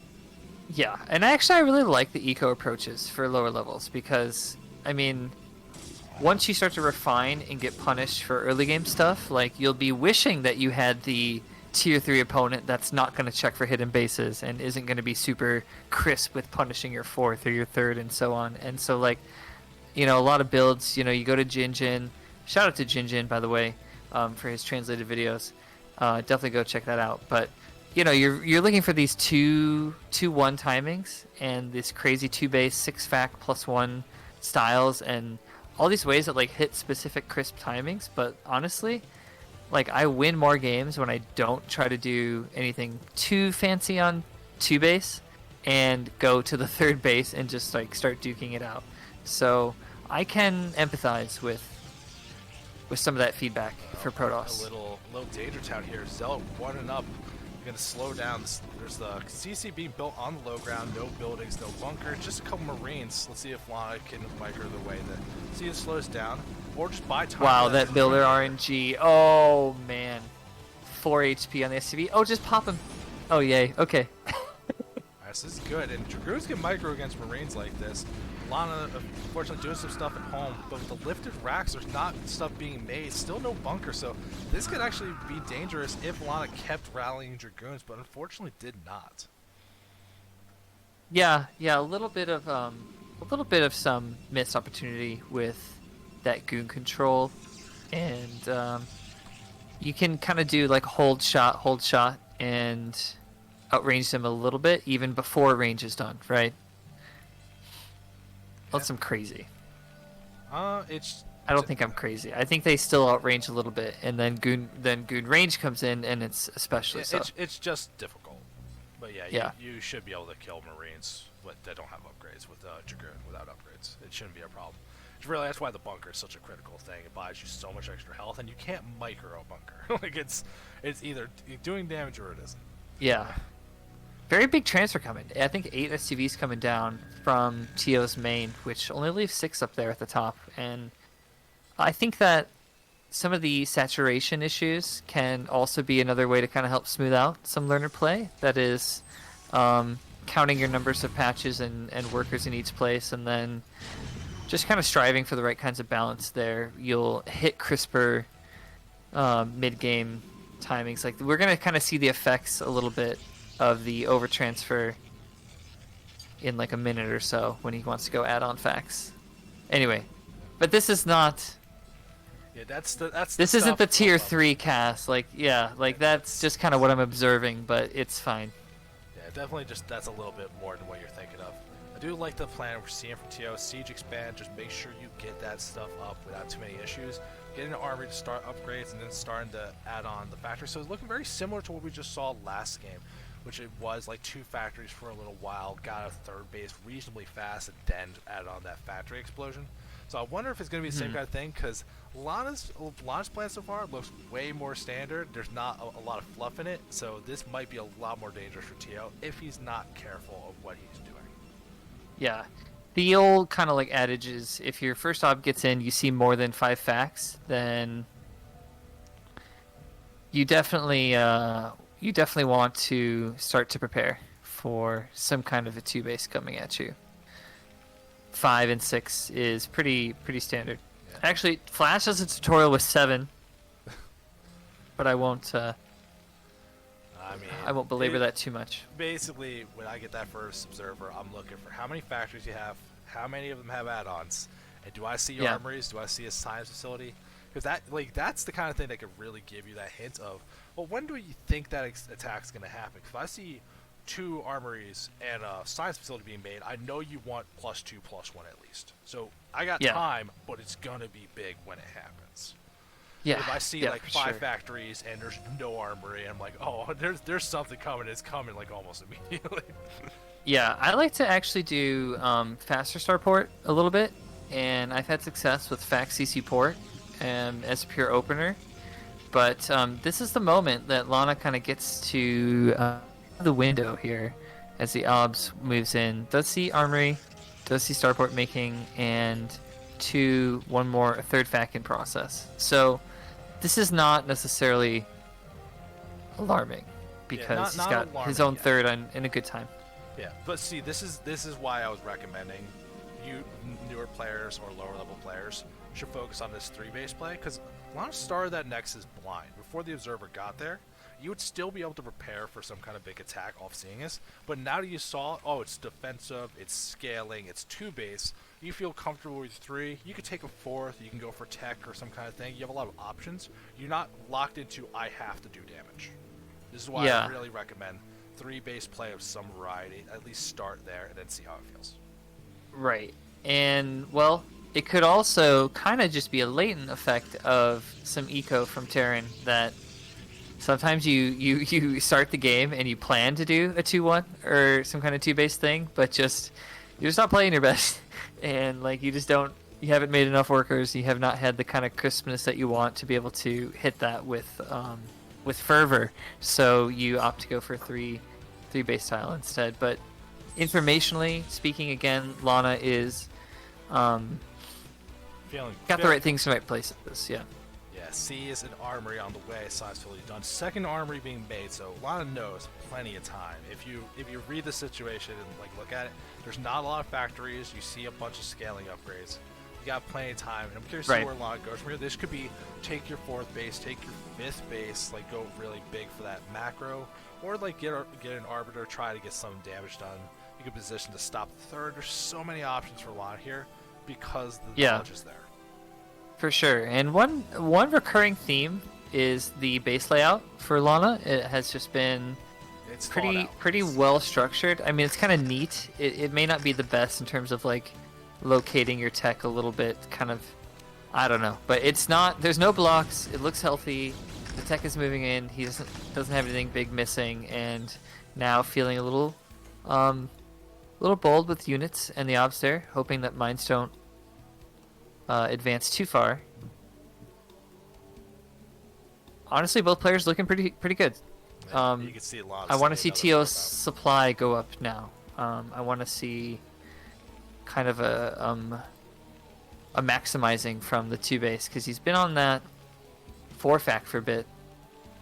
Okay, 5th fac is coming. It looks like, I mean, if he wanted to do 3rd CC, we'd see 3rd CC, I think. Yeah, I feel like we would have seen it by now, but I'm just not sure. Yeah. It does look unfortunate. I think TO's only has 2 guys in the gas in the main. Just noticing it now. Might have pulled one off for some random thing at some point. Hopefully that wasn't really into it, because that can like really slow down how many factors you get to add on if you just don't have the gas to do it. You kind of want to stick to 1 machine shop per gas worth of tank production. Kind of keeps you well balanced as you get other developments in terms of upgrades as well. So yeah, it looks like he's corrected, so that's encouraging. Vultures, this is great. I need to do this more. Like, just use my volts. They often sit around a little bit too much and don't really serve much of a purpose, but putting mines out and then scouting for the 4th, being annoying. I mean, all ways to kind of use your just units. Be able to move up and clear, make sure nothing's blocking the 3rd, make sure the path is reasonable for that. But I mean, vultures, it's just minerals. You get the mines anyway. As long as you're not losing the vultures in a really silly way, getting them is free map vision, it's free map control, slows down the process. It's all good things as long as you have the APM to actually go and do it. Yeah. Should mines cost money? We don't want to get into my rant. Is it kind of a hot take? Yeah. No, should we even? I don't want to do balance, but like, I mean, they cost basically a vulture is like 25 minerals per mine, right? And they can also move very fast and shoot. So, but the toss is moving in. Yeah, toss moving in. Has the observers there, but not really as far forward. Might be able to get in trouble if we keep pushing too far. A couple mines going off, taking out a couple of dragoons for free. But these vultures up at the top of the ramp look like they're trapped here.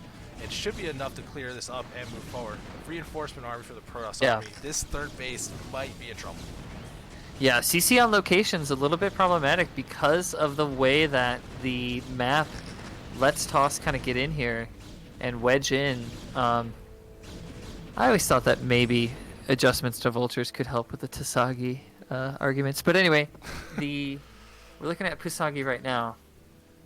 This is just Lana playing that strong macro game we've been seeing all night from them. This is well thought out planning. Going into that Lana's looking good, tech, dude. Lots of gateways, and you can see that base layout. This is so crisp. You could just scroll down and easily macro. That's why Yana's view production. If you look at the supply difference, Lana's so far ahead in comparison. Just playing that core, just gateway units, no fluff, no tricks, just shove it down your throat, kind of just with an army. Some nice Venn diagramming with this pylon layout as well. I like those 4 that are up against the wall there, so we can kind of keep adding gates into that corner-ish, whereas his own positioning leaves something to be desired. It's kind of not between the ramp and his main and the ramp. And so he's got a lot of tanks hanging out of the net again, which just seems to be a recurring theme. But I mean, this time I don't blame. You cannot move out right now. There's so many Protoss units out there. Even though they're not really positioned right now, you know how much was out there because of what cleared out your army in that 3rd base. And a lot of buying this time, taking a double gas up at the top, that could be spelling a lot of trouble, because when Protoss has extra gas to just burn on stuff, that's all their fun units. The gas is the fun units. For sure.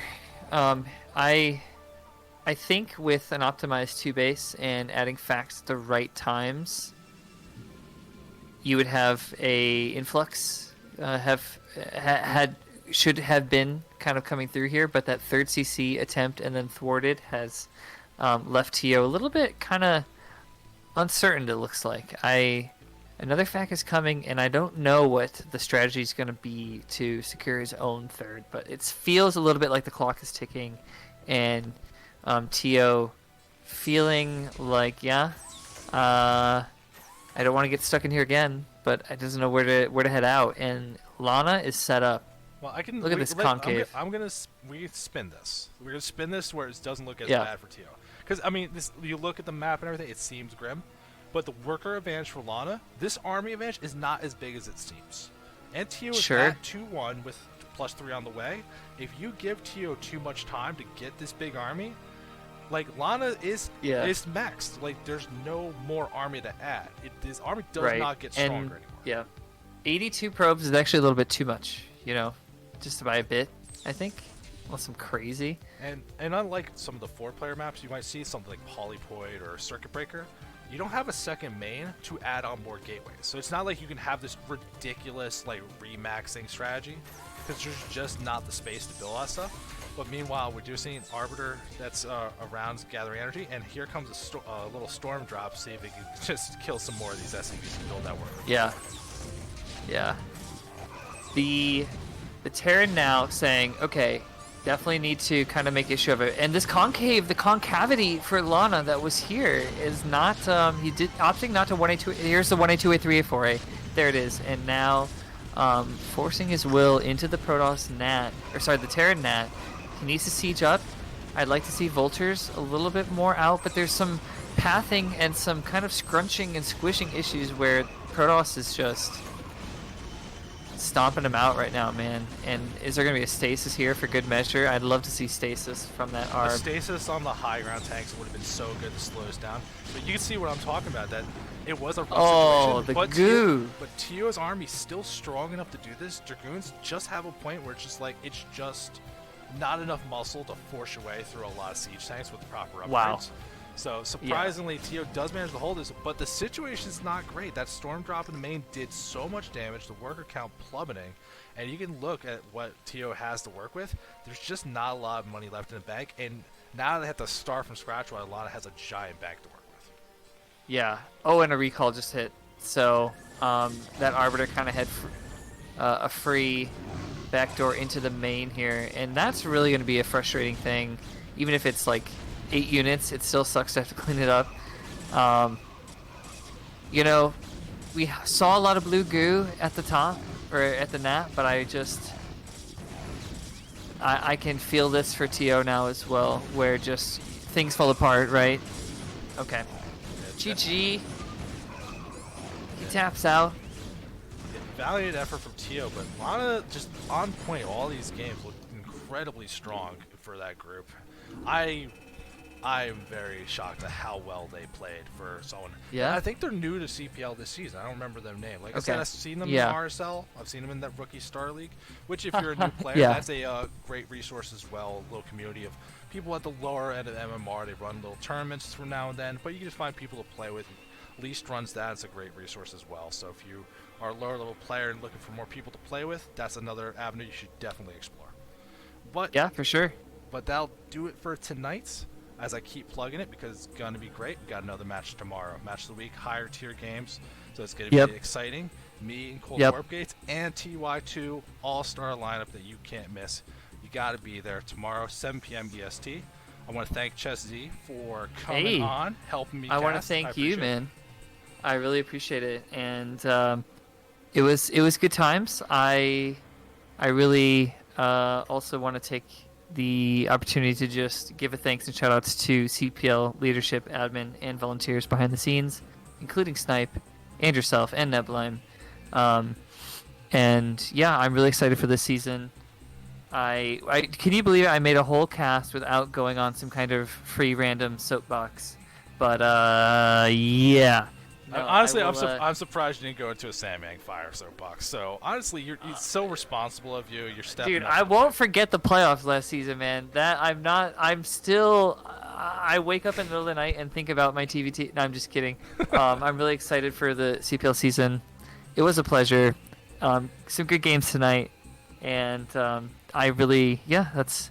about it. Stay tuned to the CPL channels, and check out. I stream myself as well. on Chessie. I'm trying to de-rust a little bit and put some time in the league this season. So I really appreciate the opportunity to cast. Thank you, man. Yeah, he does. He does also other casting on his channel, so you definitely give him a follow. Definitely helping out scene. But for now, we're gonna go. I'll see you all tomorrow. You better be there. I've told you enough times. You can't say I didn't warn you. But if I don't see you for some reason, make sure you have a safe and happy holidays this season, regardless of what you celebrate. And honestly, just be there tomorrow. There's no excuse. Yep. But Yep. I'll see Happy you all. holidays. Yeah. See you all then. Have a good night. Peace.